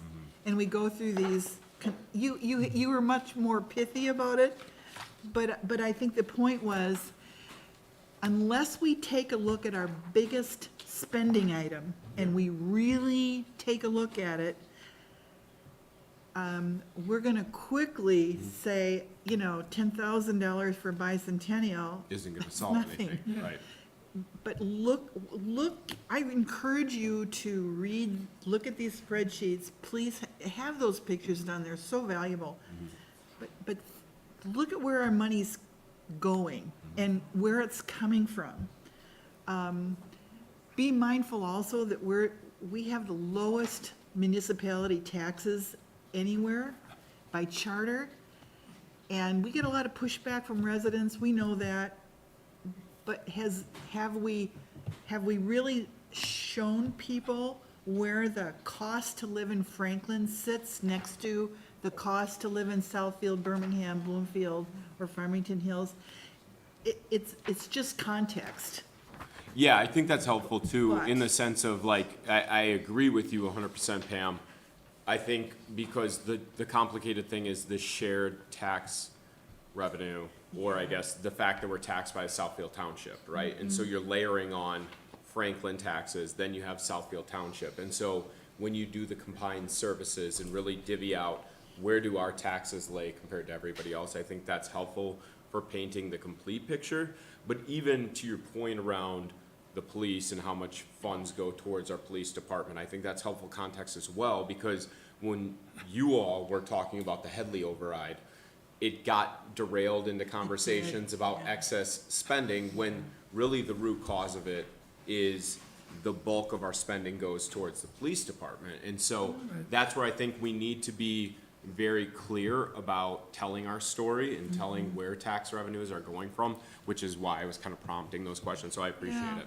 I mean, and you're right, the messaging to those we may have to ask money, ask Yeah, for money from, exactly. that's a separate issue. I think right now our job is to be really deeply aware of where the money is going right now and what's coming in and what our constraints are. I was pretty depressed after our last finance committee meeting, but it just is what it is. And we need to deal with it, so. And let's continue this on June 3rd, and, Yeah. so, okay. Yes, sir. Mr. Finance Man. Rick David on 27201 Wellington, on behalf of the library board. When you talk about millages and Headley locks and things, we were, in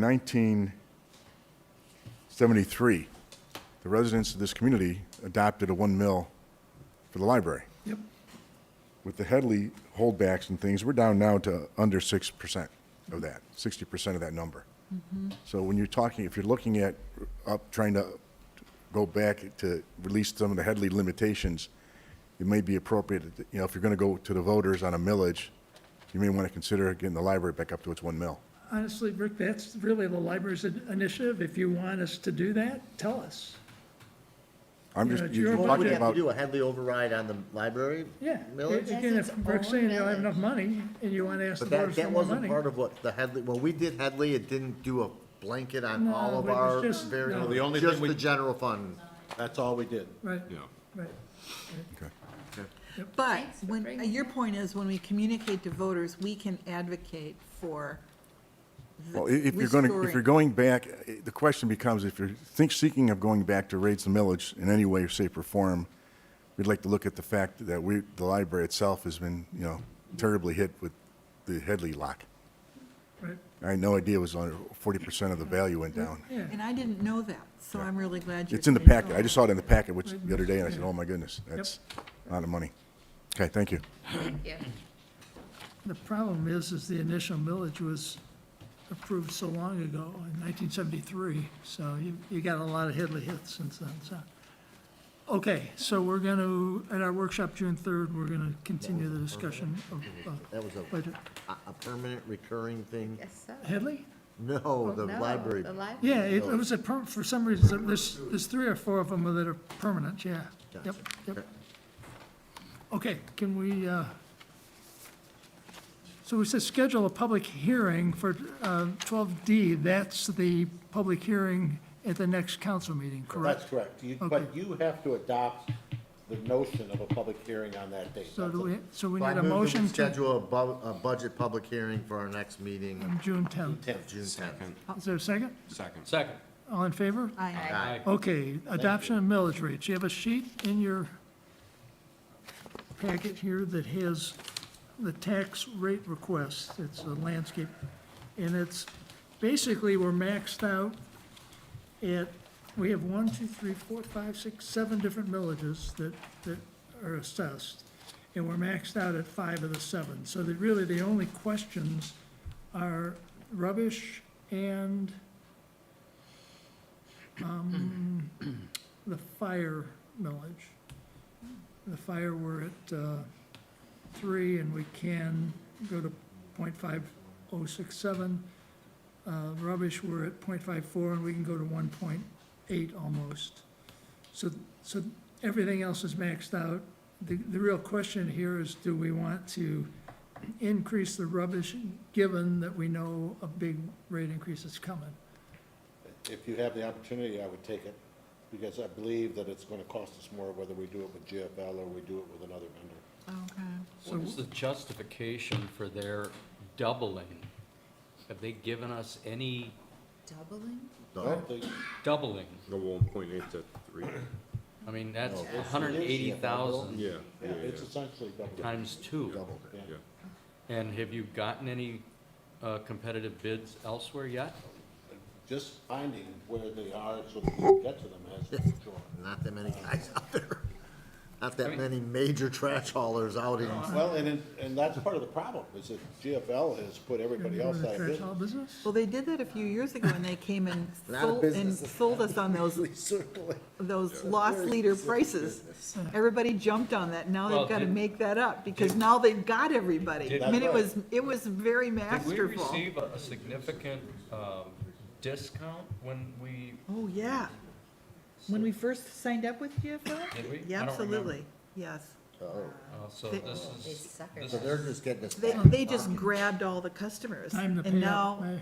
we're paying, we're how paying much was the, piper. Yeah. how much was the difference? Does anybody remember? Do you remember? Oh, it long precedes me. This is Yeah, how many years 5 years ago, at was it? least. Yeah. Yeah. It I was, think it I- was They like were in- 7 or 8 years They ago. were in place when I got here. Yeah. You know, I don't remember. Bloomfield Township had a fight with GFL, and they went with a different company, but they're having a lot of trouble with the 2 haulers that they hired. Well, To your point, Roger, so it's we just should, anecdotal, we should but- take advantage of the millage increase option I there think we should, because yeah. we know Yeah. we're not, You're not gonna get away with what you've been paying. so 0.54, that gives us, what do we say, 170,000? yeah, Was that, I haven't dug through the numbers. 188. 188,000? So do we want We may have to go to every other week pickup. to go to 1 point instead of 0.5? Oh, where are we at? That's it. I don't understand how to read It says rubbish in the second. this. Yeah. And the column 10 is What we're, what's Well, this is Roger has how- proposed. This is how it rolls back. I mean, this is just how it is. If you guys are wanting to change your village, you have to take that to a vote to the people. You Yeah. can't change this. No, but we have, the maximum allowed millage for rubbish is 1.7. Right. And we're at only Your point- heavy rollback hits on this, and this is why it's. No, but we're only using 0.54 of it. We're only using, the 1.7 is the Headley, has the impact of Headley on it. We're only looking at the rubbish column.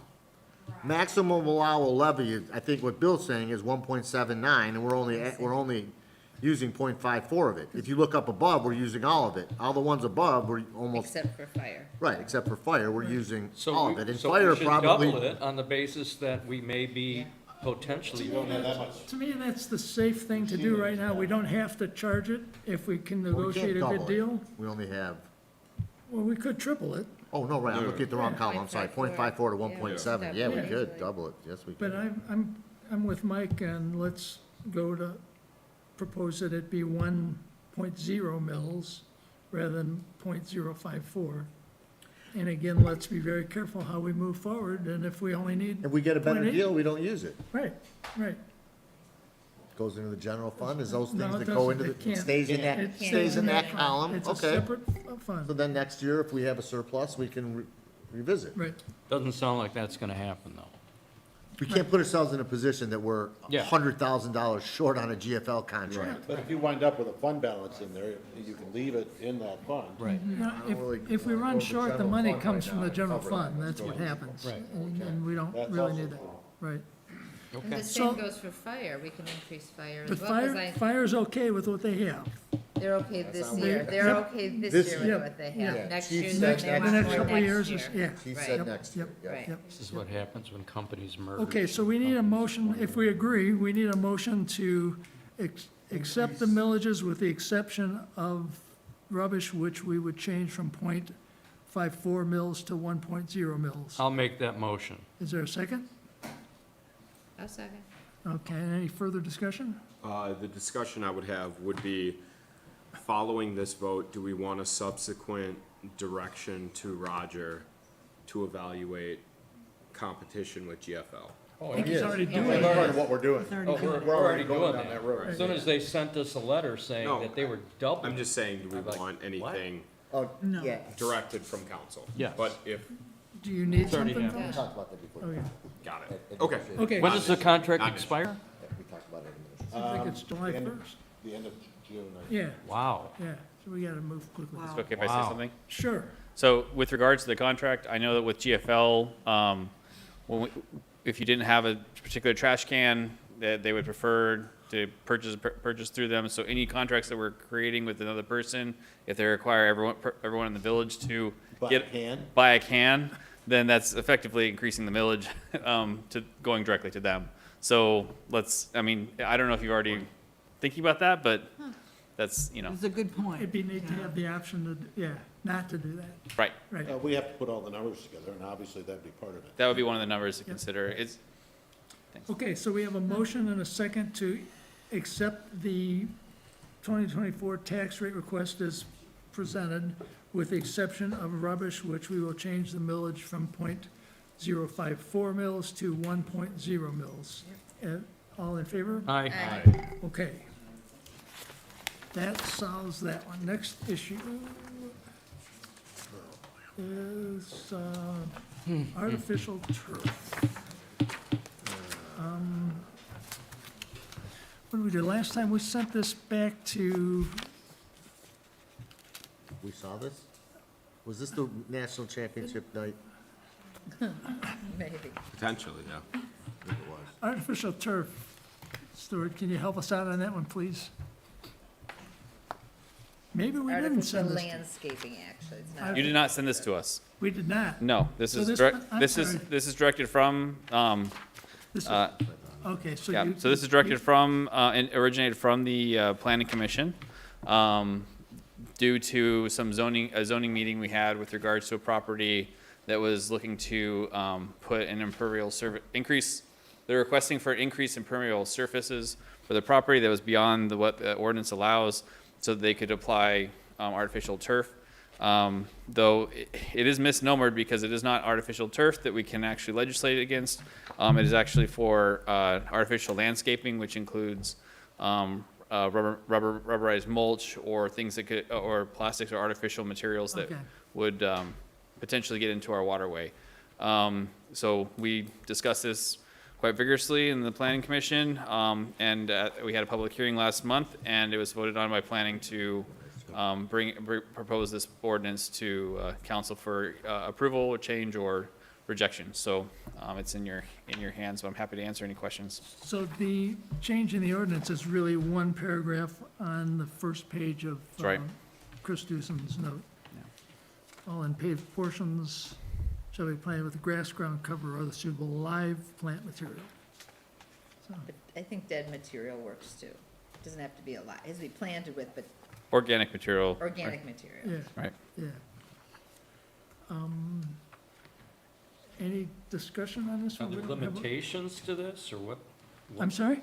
Are there some limitations to regulating this? I mean, can somebody then come along and say, I want my entire front lawn to be artificial turf? I think That's that's what the they opposite. This of would what prevent they're that. Can't doing. have any of it. They're saying you can't even have a do a square foot of patio it. with it.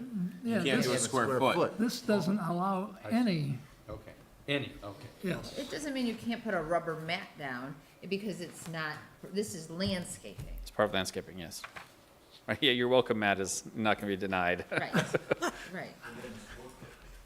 So, That's an impermeable surface, that's a different Stuart, situation. in reading this memo, it appears that there was a lot of data provided to you guys. Data. Yes, Is that in electronic form? it is. It's in our packet Yeah, from last month as well.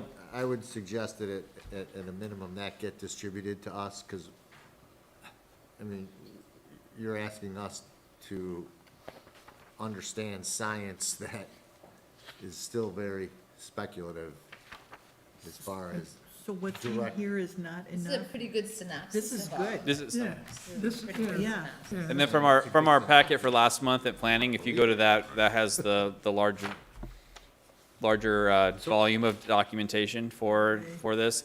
But Chris Dusen kind of did he distilled the information down and then gave pros and cons to the ordinance with regards to why we would be for it or why you would be against it.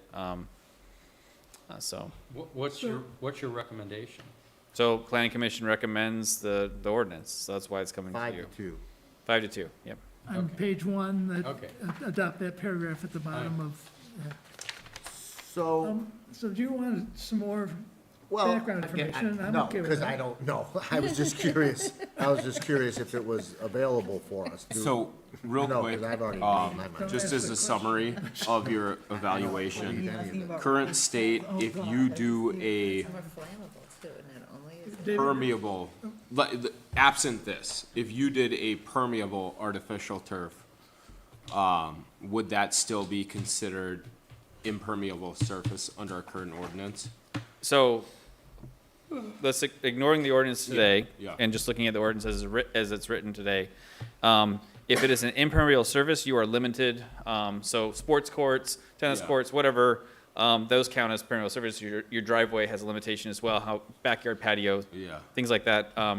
Brick pavers are not necessarily considered impermeable unless they're sitting on top of concrete. So there's a lot of options with regards to impermeable surfaces and permeable surfaces. If you were to do a artificial landscaping that's permeable, it would not trigger a request for your permeable surface allocation to be allocated towards that. So you would be allowed to have artificial landscaping that covers a large portion of your property as long as it's permeable. So the ordinance is to protect, since we're all on well water, the idea is that, that's where our water comes from, so we want to limit the amount of impermeable surfaces. And the argument was way more than just the water being a concern. It's concern to the animal life. It's Yes, concern about fire because it's more flammable. in And- some circumstances, yes, depending on the material. yes. I don't know who has the answers to these questions. So I have a group of questions which however you want to figure out to get us answers. But first of all, how prolific is this? From my understanding is one resident asked It was to do triggered, it was triggered by one resident. at a larger scale than was liked. 11% of his property. So. Okay, and as a result of that, you guys took up this concept, We and that's referred fine. it as a result. So, yeah. so we brought it towards council. Did? We brought it to, No, we didn't. no, we brought we discussed it with council. So then that was You, the national but standards. the council did not want to move forward with writing an ordinance. But as was stated by council, we can also work on ordinances aside, regardless of being directed directly. And that's how, and we've continued to work on it because we felt like it was important to still continue to do. This is the fruits of that activity. All right, so that was my first question, is how prolific is it, and as far as Well, we a don't know. problem in the village? We did not do a survey of the village. Don't know. For this, no, there was no full survey done. Okay, so then I've listened to your guys' discussions, I've seen all your guys' meetings, and I've looked at a good amount of the material that's been presented, everything that we got, but even some of the stuff that you guys were, when you were talking about it. And a lot of this focuses on the little rubber crumbs that are Microplastics, the nano. that are used, and the problem that I'm struggling with is I don't see it used always. It's used in, like, sports. I'm here. Yeah, go to the soccer field at Groves, Every right? single school in Birmingham just spent tens of millions of dollars converting everything to this. Right. Where our children are gonna be sliding in it and having it bounce in their face and in their mouth and in their clothes, and then their clothes go into the washing machine. And then the washing machine discharges it. And all of that's going on in an approved environment, and we wanna try and save the world. We want to save We Franklin. want to say But, Franklin, but are we saving Franklin? Because the instance that these rubbers are used, and when I see it a lot, is in the sports setting. Not. Or Look, playgrounds, I've been to right? Birmingham. I show houses in Birmingham. Birmingham's got these little tiny yards, you got a garage, and they've got this little 15, 20 square foot area in their backyard, and these people put down, I guess, artificial turf. And I've gone and I've looked at that artificial turf, and yes, it is a piece of plastic, and it does have the plastic fake grass in it, but there isn't the rubber. The rubber isn't always used in that instance, and the rubber's in the sports field so that when you slide on it, it creates this artificial movement of it and softens the blow and the chance for injury and all these other things. Okay, I gotta interrupt real quick. Just wanna let you know, it's not just the grass that's on top. Underneath, they have to dig it up, they have to put a cement surface underneath, and then they put on top of that a rubber cushion. But this is how. That's for those sports courts. For the sports courts, just, Right. and if you're For gonna sports be fields, I mean. creating that, yeah. Right, but where I've seen it, it's sod, dirt, and then a thin little piece of plastic that's no thicker than the barrier I put down to separate my weeds underneath my mulch, and then weaved into that is these little fake plastic grass. Is the little fake plastic grass dangerous too? Or is it really what we're worrying about is this, the rubber inside of it that we don't even know is used in every single instance? Like the application of the resident that it was denied, were they Yes. using the rubber inserts? Yes, so they were having the ground being dug up, they were having the rubber cushion layer put, and then they're putting the grass on top of it, and then the fill, because they were gonna be using it for a soccer field. That was their plan. Okay, so, again, it's the rubber particles that are the biggest concern, the rubber. Well, it's hitting the breakdown of the of the materials that's the biggest concern. So, I mean, UV light breaks down materials, and it's, a lot of times does over time, and then that potentially leaches into the soil. Understood. And then it's gotta travel all the way through the soil and all the clay barriers, and it's gotta work its way all the way into the water. Or through all the animals. Or through the wetland, Yeah, into a wetland. Again, I've Animals listened can to your be guys' meetings, and there are people on your commission that, and I'm not taking a position either way, I'm just trying to vet out all the facts on something that, to me, is extremely knee-jerk. And the, Months in the some of the people months in the that, some of the making, knee people jerk though. that spoke It's like on your half your commission about or this more. were like, okay, so we're worried about rubber tires getting into the water system. And then an example was made of, well, isn't every time a car hits the brakes on a pavement, that a little bit of rubber asphalt breaks down off of it, and then that gets into the asphalt, and then that washes when it rains into the grass, and then that washes into the, so aren't we getting infiltrated by this, and we're gonna ask, because again, if we could write an ordinance that said, don't do artificial surfaces and don't use rubber, then that would be easy, but the state doesn't let We us. don't So you have- guys are using this circuitous, backwards way of saying everything has to be live in order, because you can't say what you want Or to say. rock, And or- then there's yeah. all of these other, what do we call them? You used to use the unforeseen consequences. Unintended consequences. Unintended consequences. And that's what concerns me, when we just, without really getting to the bottom of this, and from what your data says, we would be the first community in the state of Michigan to do this. So we're gonna be pioneers on this subject. I understand we have drinking water, I drink our drinking water too, but I need to get a little better understanding of what the long-term actual proof that just having a little 15-foot square section of plastic grass in your backyard is gonna usurp the drinking water in the city, the village of Franklin, when we might have a couple thousand square feet of it total. Right. That's what I'm trying to get my hands around.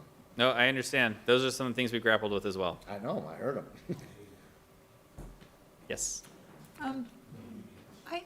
I like the idea of being intentional about what's important to us in the village that translates into our requests for accommodation by our residents via ordinance. Mhm. And I think the intention that was also part of the discussion, David's not wrong, you know. But the intention is to, where we have a choice, to use petroleum products that may degrade and infiltrate our soil. It's one small thing, but there's a lot of little things Right. that contribute to declining quality of our soil, being afraid of the water that we drink. And so I don't have a problem. I like I like the ordinance. Yeah, a 15-foot square piece of plastic grass probably isn't gonna ruin the world or Franklin, but along with other behaviors and actions that we advocate, you know, we protect our trees, we protect we look for natural, you know, native plants. That's what we did in the streets. You know, we do little things like that to all acting on what we said was important. That's what I would like to say about this. And that's, I mean, that's really the motivation behind the ordinance. Now, is it the best way to achieve this? Maybe there's a better way of achieving it. But ultimately, it comes down to the intention of we care about our environment, we care about where we live. If we are pioneers in this, so be it, in this implementation. But at the same time, regardless of whether the ordinance passes, I really think it's important for the community. The Planning Commission feels like it's important for the community to understand there's an educational portion with regards to living in the village, and the impact that you have on your environment impacts not just your own property, but also your neighbors. And, you know, even though the artificial turf was one of the impetuses, but also the water contamination due to the dry cleaner is also a consideration that we have to worry about. You know, and it comes first and foremost to us, or forefront to us, because, you know, there was an initiative to try and get water brought into downtown individuals from Bloomfield Hills, because, you know, there is a chance there could be leaching in the soil over the next 20, 30, 40, 50 years, even though there's nothing measurable at the time, or at least when it was last measured. There is still a concern, and mitigating that has been a headache for, I know, council, and so this is one of those things where depends on where we want, how we would like to implement this, whether it be through the ordinance, planning recommends this ordinance, or if it's an educational plan. But either way, I still think that regardless of how council moves forward on this, I think that planning feels it's important for us to represent our neighbors in this regard. So, How many requests have we had for this? Just one? request for For the artificial turf?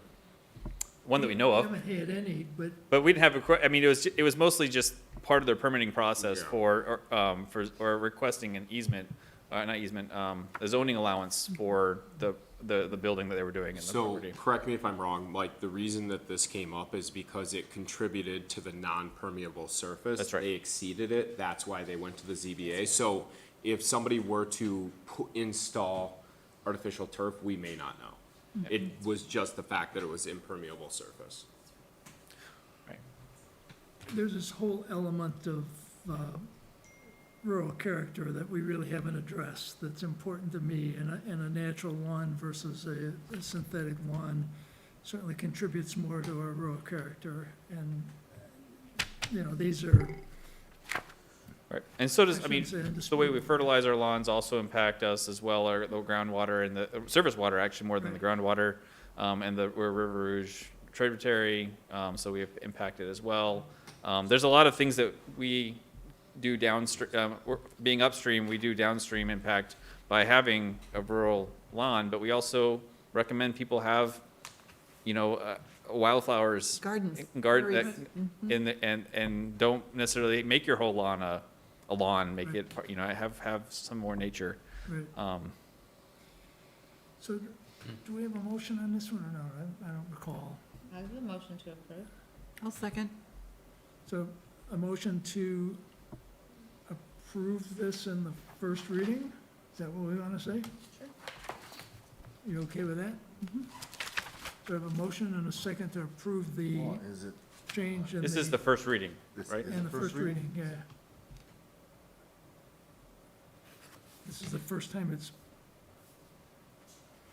been officially on the, it was on the agenda before, and we had a discussion and just, No, this is the first time on your agenda. I mean, previously, before we took it on. Ordinance. I'm You sorry, didn't this is your have the first, content. we did not have the ordinance. Right. Yes, okay, this is, no, we would have to move to schedule a first reading. I don't think we can just create a first reading of an ordinance. Right. Can we? Is this the first time it's been before? Yeah. yes, Yes. as an ordinance. It sounds like it's a first reading then. It's not really titled that, though. no, it's not. Right, that's my point. So do we want to schedule a first reading next month? I think that's the appropriate way to go. Okay. Well, right, because when it came to legal committee, we were just bringing it here for discussion purposes. Amend your If motion to everyone schedule likes it. first reading next month. Okay. And Kathy, second? Yep. I'll Okay. second the amended motion. I amended. Any further discussion? All in favor, aye? Aye. Okay, see you next Can month. we do by call? Sure. You want to take the roll on this one? To- Trustee Ehrlich, Yes. trustee Goldberg, No. trustee Hansen, Yes. president Lamont, Yes. trustee Solly, No. trustee Solsa, No. So it's 3-3, it doesn't pass Okay. that issue. Better when we have the full council. Okay. So what happens now then? It's done? It is, yes. Yep. Unless we, I mean, if you want to wait for a full council to bring it up, legal wants to talk about putting it back on the agenda, you're more than welcome to, but that's where I mean, unless we have direction to change the ordinance and go back to, right, for planning, this is where it is, which, Okay. okay. Thank you, Stuart. Next item is authorization to set up money market accounts. There's an agreement. Why did it go to the first reading? Why couldn't we just brought it back for more discussion? You guys slit your throats like before it ever had a chance, but, all right. That's why you made that motion, but So we need a motion to approve the ACH authorization agreement. I'll make a motion to approve the authorization of money market accounts. Is there a second? Second. And what is Discussion? this for? This allows us to, Lance? you- We previously done business with multi-bank securities.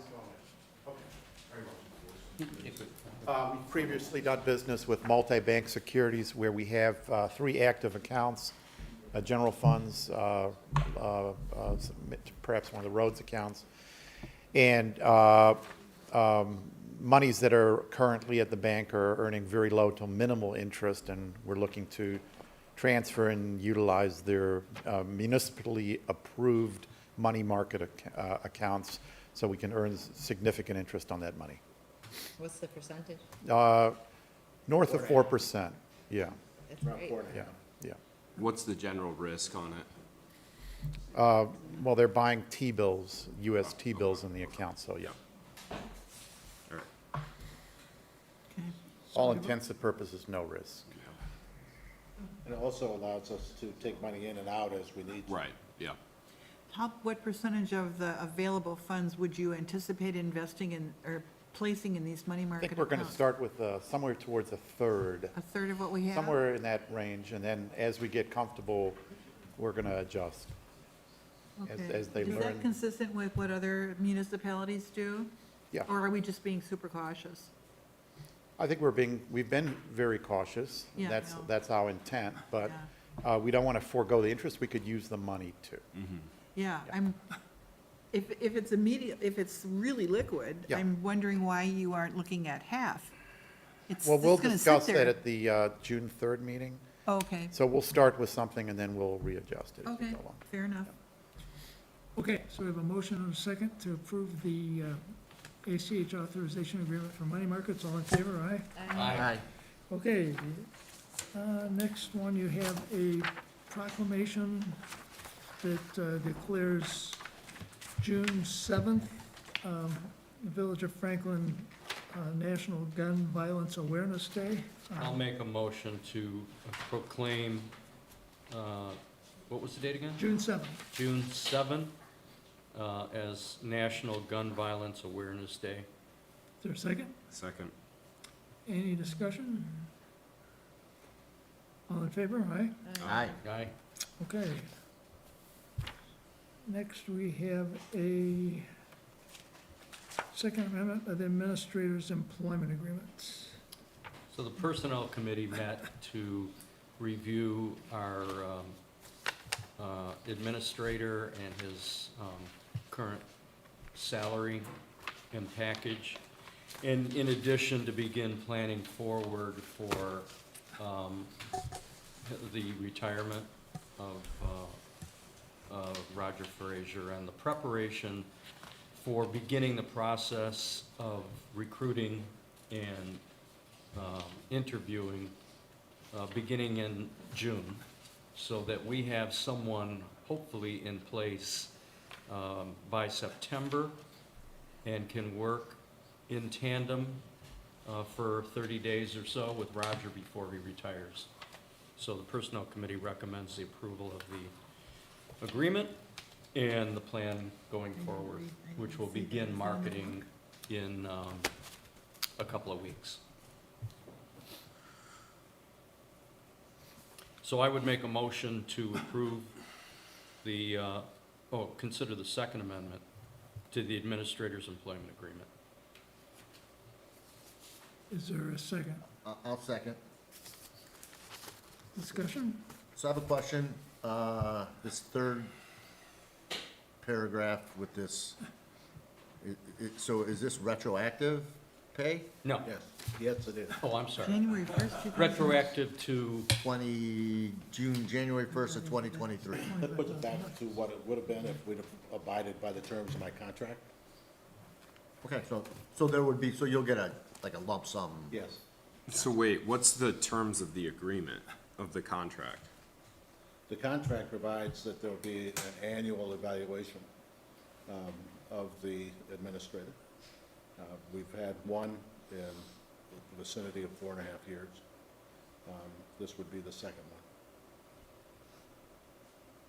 So it's not that we're not in violation of the agreement of the contract.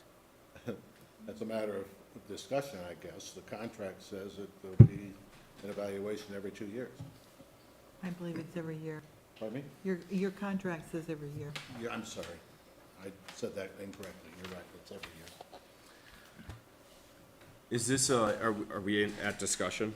Yes. Okay, so we're increasing the salary from 92,000 to 109. That's 17,000. That seems high to me. I don't oppose the other proposal, which is 5%, but I just have trouble doing a $17,000, including retroactive payment, when we don't have benchmarks or any objective standard in which to evaluate the criteria. And I just feel that, yes, this came up in the discussion around hiring a future administrator, but those are mutually exclusive discussions. The current salary is something that was negotiated at the time, which will be the exact same position we'll be in when we hire somebody new. That will be negotiated with that individual person. And so the question becomes exclusively, do we want to give a $17,000 raise? And I just cannot get behind doing that without having a process in place that has objective standards to say, yes, you have met all of the benchmarks for the criteria that the council has met, and so I feel comfortable moving forward with this. Because again, if we're just going to go off a basis of, one, what is the average for similarly situated? Are we comparing apples to apples, apples to oranges? And then do we do that with each person? And again, this is a sensitive issue, but I want to be fairly direct, which is, if we do this at every level or every position, what constraints is that putting on our budget moving forward? fair. I mean, I hadn't really, maybe I misunderstood, but I was thinking it was going forward through the term of the contract from this point to September, October. I was not thinking that it was retroactive to 23. So I apologize if I misunderstood that. And the third member of the Personnel Committee isn't here to reiterate your belief. So I think maybe it might be best for us to table this until we can revisit. We did look at a graph of salaries for other administrators in other municipalities to compare them.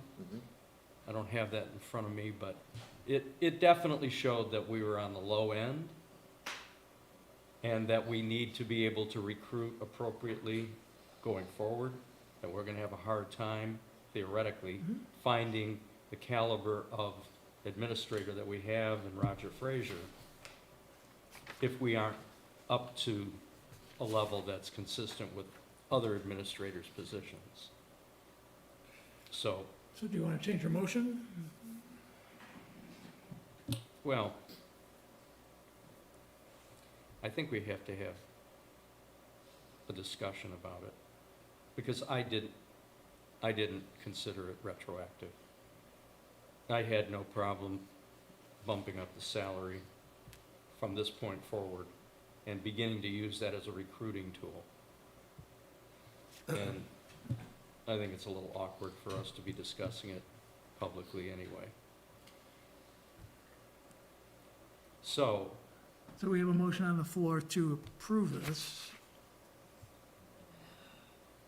We can vote on that? Or you can change your motion to defer it.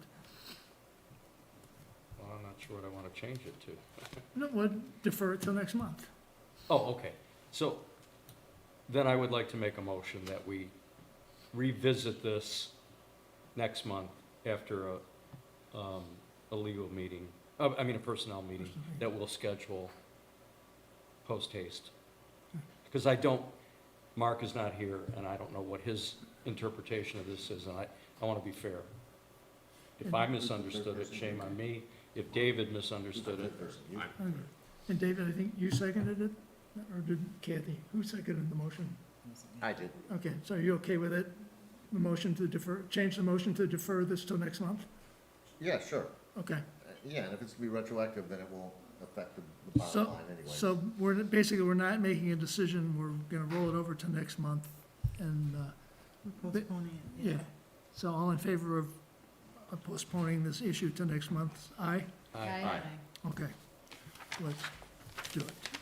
Okay, the next issue is the sewer disposal system rates. We really don't have any say-so in this, so what's the issue? I think we're required by law to Yeah. approve it, actually. Yeah. Yeah. Okay. But if we don't like it, tough. That's essentially correct. Yeah. So do we have a motion to approve the Motion to approve. Water Resource Commission? Oop. You know, the cover letter discusses the fact they've looked at the funds and all the, capital budgets and things, and they haven't provided that to you.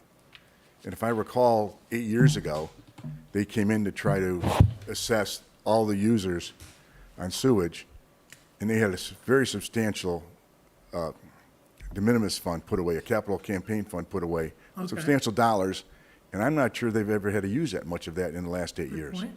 And we ought to find out how much that balance is. It was very substantial at the time, and they collect it every month. So for them to come to you with this, document saying, please just approve it, let us know, This is, I'd like to know what the capital funds that have set aside, what their capital budgets are looking like, so Okay. to justify those kind of costs. I think it's only prudent. good point. Roger, do you think you can get that info from them? Yeah, it may actually be in some of the data that they've already sent us, but we'll dig it out. Okay. So what's the, Well, they've got a section. they're saying they want this effective July 1st. So we can roll this over to next month. It'll be fine, it'll work. Okay. So let's get the backup data, review it, and talk about it in June. Okay? Last item is the Planning Commission annual report. It was a pretty good report. They do a lot of stuff, and it's neat to toot your horn, and I appreciate that. Plus, it wasn't real long, so you can zip through it. Yeah. Right, yeah, Chris Susan did a great job of summarizing what we've been doing for the last year, and the highlights are in there, and encourage members of the community to actually read through your packet and read it, because maybe it'll encourage them to come to our meetings, because I feel like the work that we do benefits them directly. I got involved because I felt like I wasn't hearing the things I wanted to hear in the time that I wanted to hear it, and so if they see what we're doing and it'll inspire them to participate with us, the more the merrier. So, Any questions for I Stuart? have a comment. yes. I think this is a really good report. It's a good overview, and it's an educational tool. Yeah, I And love these. we should put this in the newsletter or on the On the website website, with a link Just a to it. link, just A a link. link, not the whole thing, Yeah. just a link. You don't want to print one for every member of the village? I think that'd be great. So, I've been I know that a priority, and I think it's referenced here, of the planning commission is to do a better job of hearing from residents. Yes. And you've talked about better attendance at planning commission meetings. I think that's a metric, but I think, thinking about Sarah Greslick's comments about we really need to do some kind of outreach to residents to hear what's important and what's not. I was in a conversation today with Main Street about the same thing. Right. And I'm not as plugged into Historic Society. The Historic District Commission kind of does their thing. But the reason I'm talking about this is I think it would be appropriate over the next couple of months to kind of convene a group of people to look at that problem. Again, I know it's a campaign platform issue for David Solly. It's something several of us have talked about. Maybe it's time to get started on that. So one of the things that we do in our agenda every month now is we take time for communication update. Yeah. So Sarah is heading that up for Planning Commission, but part of that, we do have a line item for Pickering Barn, but that actually falls under basically communication liaison with the other groups within the village. Good. So we've already started doing that, and last month I think it was the first time. 2 months ago, I believe, is the first time we had communication being one of the main official reports coming back, more than just zoning. So it is important to us. We are putting our money where our mouth is with regards to our goals and how we're executing. Yeah. Now, with regards to that, we're still trying to work out through legal how we can be more effective in some of those things. But the biggest concern we have is we do have a single email that goes out to the village weekly, which is great, but it's very long. How do we reach out in other ways? Yes. So, what if because we've been asking for people to give us information. What if we sent to every resident a mailer that had one of those prepaid postage back deals that just says, give us your name, give us an email address or addresses that you want to be contacted at, give us mobile numbers that you want to be contacted at, and all this discussion at your guys' level about, you could use text messaging to get messages out there. You can send emails to get messages out there. Or next Still door, can't other do ways. that if we don't have the people's That's right. information. Yeah. And I'll And so say it my- again, right? Dana's email list, his baby grown 10 in the, And links would be really good, links. They can put their email, they can put their telephone number. And we have that information, and we still don't get any bump of people who actually open these. Yeah, so my I recommend, get more. so you know when people open stuff? yeah. Ah. I Oh, get you more when spy, I do you. a mail blast, meaning like during the summer when the weather gets bad, DTE sends me a notification, I send out an e-blast. They open that. They look at that. But your monthly, your weekly, is it your weekly news, Weekly, I your check weekly it. newsletter, I get it twice at 2 different email addresses. People don't open those. Well, I What think per- the what problem percentage of- really, I mean, I honestly, from what Well, I've then heard how's it from our other fault? people, is that the problem is that the email is so long, and instead of perhaps, We've had that discussion, and I agree, we want to change it to links. right, But in the same regards, they say it's too long. I get the same amount of people say they love it the way it is, don't change it. So it's 50-50. So my We're the recommend, first among the equals here, and So a lot of We people, ha- also a lot of people don't want like 5 or 6 emails from the village either, even with the subject line Right. tuned to what you're looking Right. for. my recommendation is to let the planning commission do the study, come back with recommendations, and then we support them. Right? I mean, at the end of the day, that's exactly, Sarah's aware of all of these things. The planning commission's aware of all of these things. They're evaluating the recommendation, so before we do a mailer, let's actually evidence whether or not it's effective. I mean, if we find a method that's, I mean, we're the least attended, but unless you're, I guess zoning might be too, I don't know. One of the least attended, zoning's probably, that's because they get a mail, the neighbors get a mailer, Yeah, it's- right? And they show up. So we're the least attended. So if we find something that works, we're Right. definitely recommending it to you. Right. I mean, granted, the scope of that discussion is geared around planning's communication with the village anyway. But if we find something that works that we can recommend to you, I think that'd be great.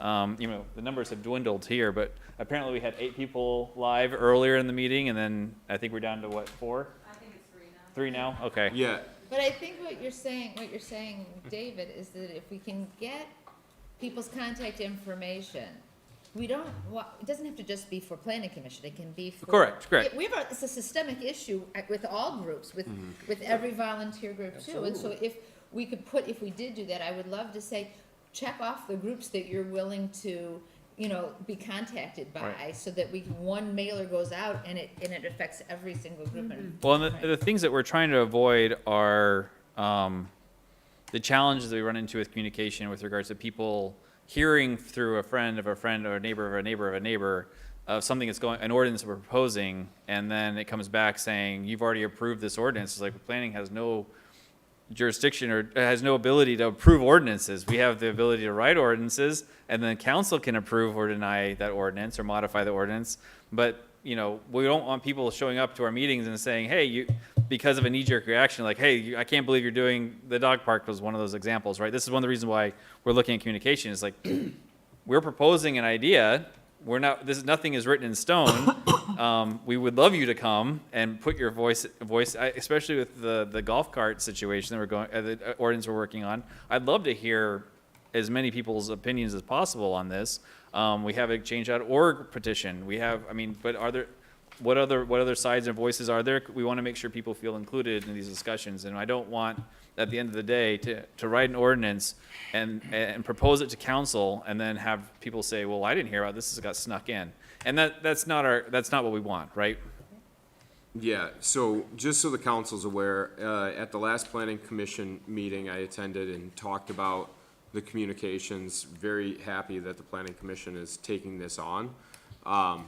There's other communities, we have made a step forward in streaming live our council meetings. However, there are other communities that have gone a step further and I think would make a substantial impact on our engagement, which is actually being able to field public comment from streaming as well.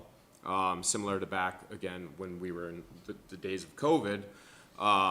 Again, the difference between then and now is previously council could participate, they could vote. That cannot happen under current state law. However, there's nothing that prohibits residents from participating in the meetings through public comment through a streaming platform.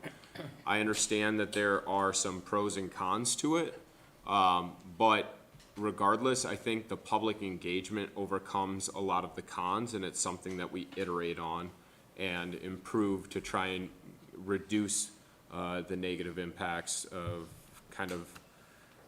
I think we did do some sampling of that when we were in the COVID eras of, again, not allowing people to just have free access to a chat, but having a more structured way of presenting their name, information to the extent that they want to, and then, providing public comment. I just think that we need to get engagement regardless. Right, we had our most engagement, I think, during COVID in Zoom. David, you can attest to that, right?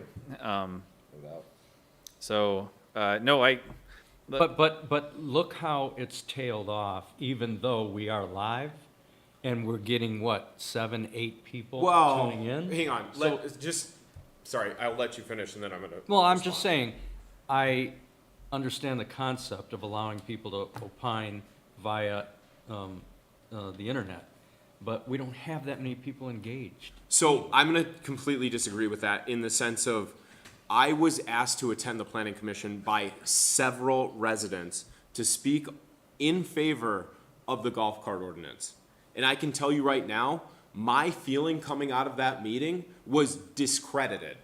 Was that the residents were not taken serious because I was a representation of them. Their voices were not heard because they couldn't step away for an hour, 30 minutes from their family because that is time that they have to sacrifice. Being able to sit with your family and say, hang on, I'm gonna go into a room real quick and participate for 5 minutes is a huge difference. The reason it's tailed off is because they can't engage. Us talking at them is, again, a step forward, but no difference than them hearing us talk at them tomorrow, right? A live streaming is only as good as their actual participation back to us. And that's the part that we want, and that's the part that we're missing. Because even if we get a letter or a memo from someone from the village that gets passed through to the planning commission from Dana, it is much more impactful to actually have a voice to discuss the topic than it is to have either a representative or a letter sent to the planning commission, because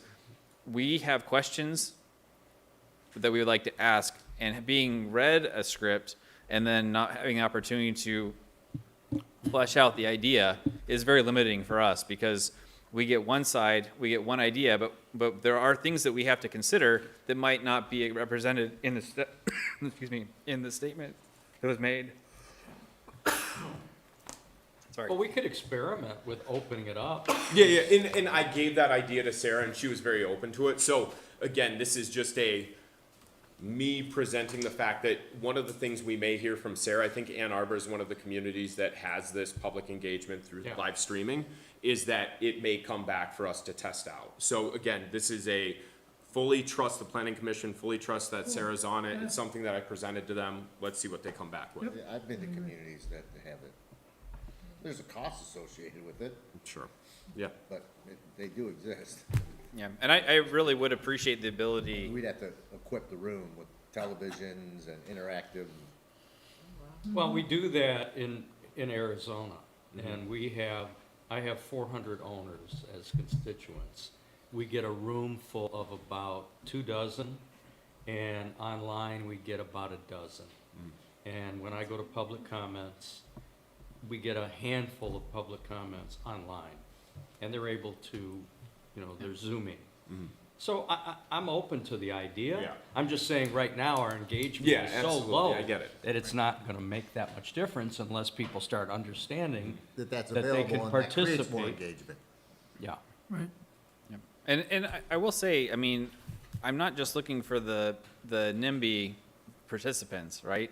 I'm looking for people that actually want. Look for the I want people. applicant, I want people to like come and talk about things that might not necessarily affect them directly, but that also could affect the village at large.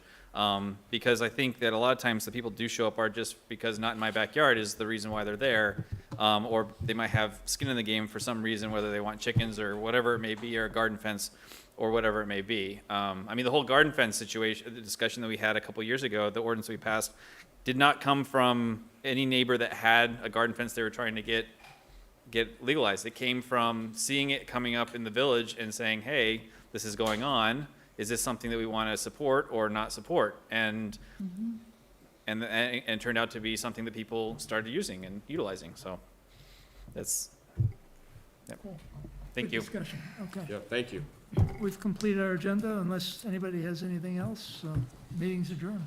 Thank you.